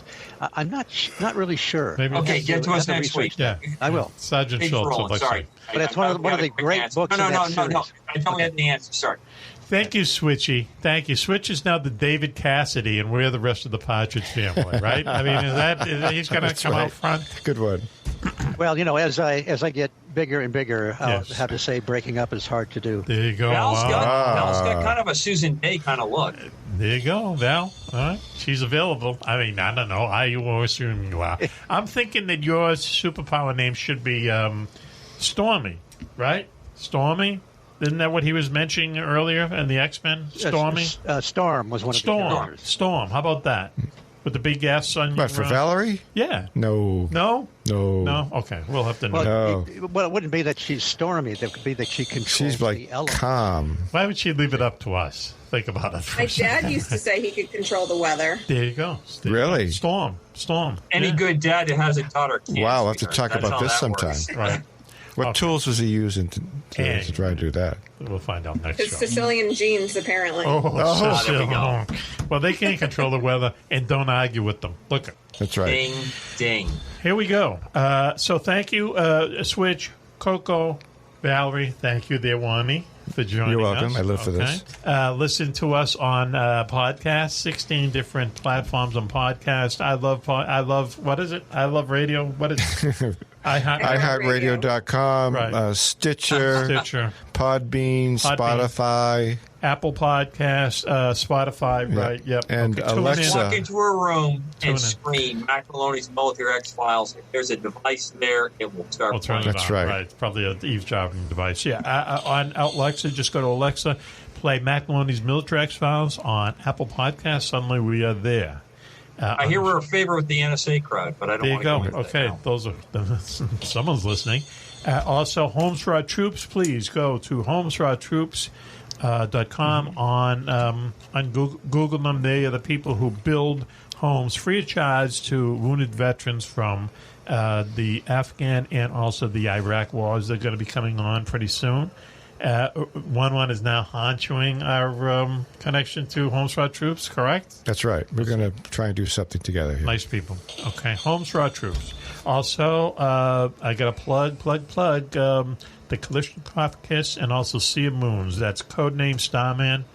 The Kalishnikov Kiss, the Chris Starr military murder mysteries. Okay, just go to MackMaloney's.com, look for the star, click on it, and you can sign up to get free copies of the Kalishnikov Kiss and also the Sea of Moons autographed by the gang, as it turns out. Okay, so and for everyone else, thank you for joining us. Thank you for listening to us. Until you hear us next time, this is Mack Maloney from the entire gang saying, be safe, be happy, and bye-bye.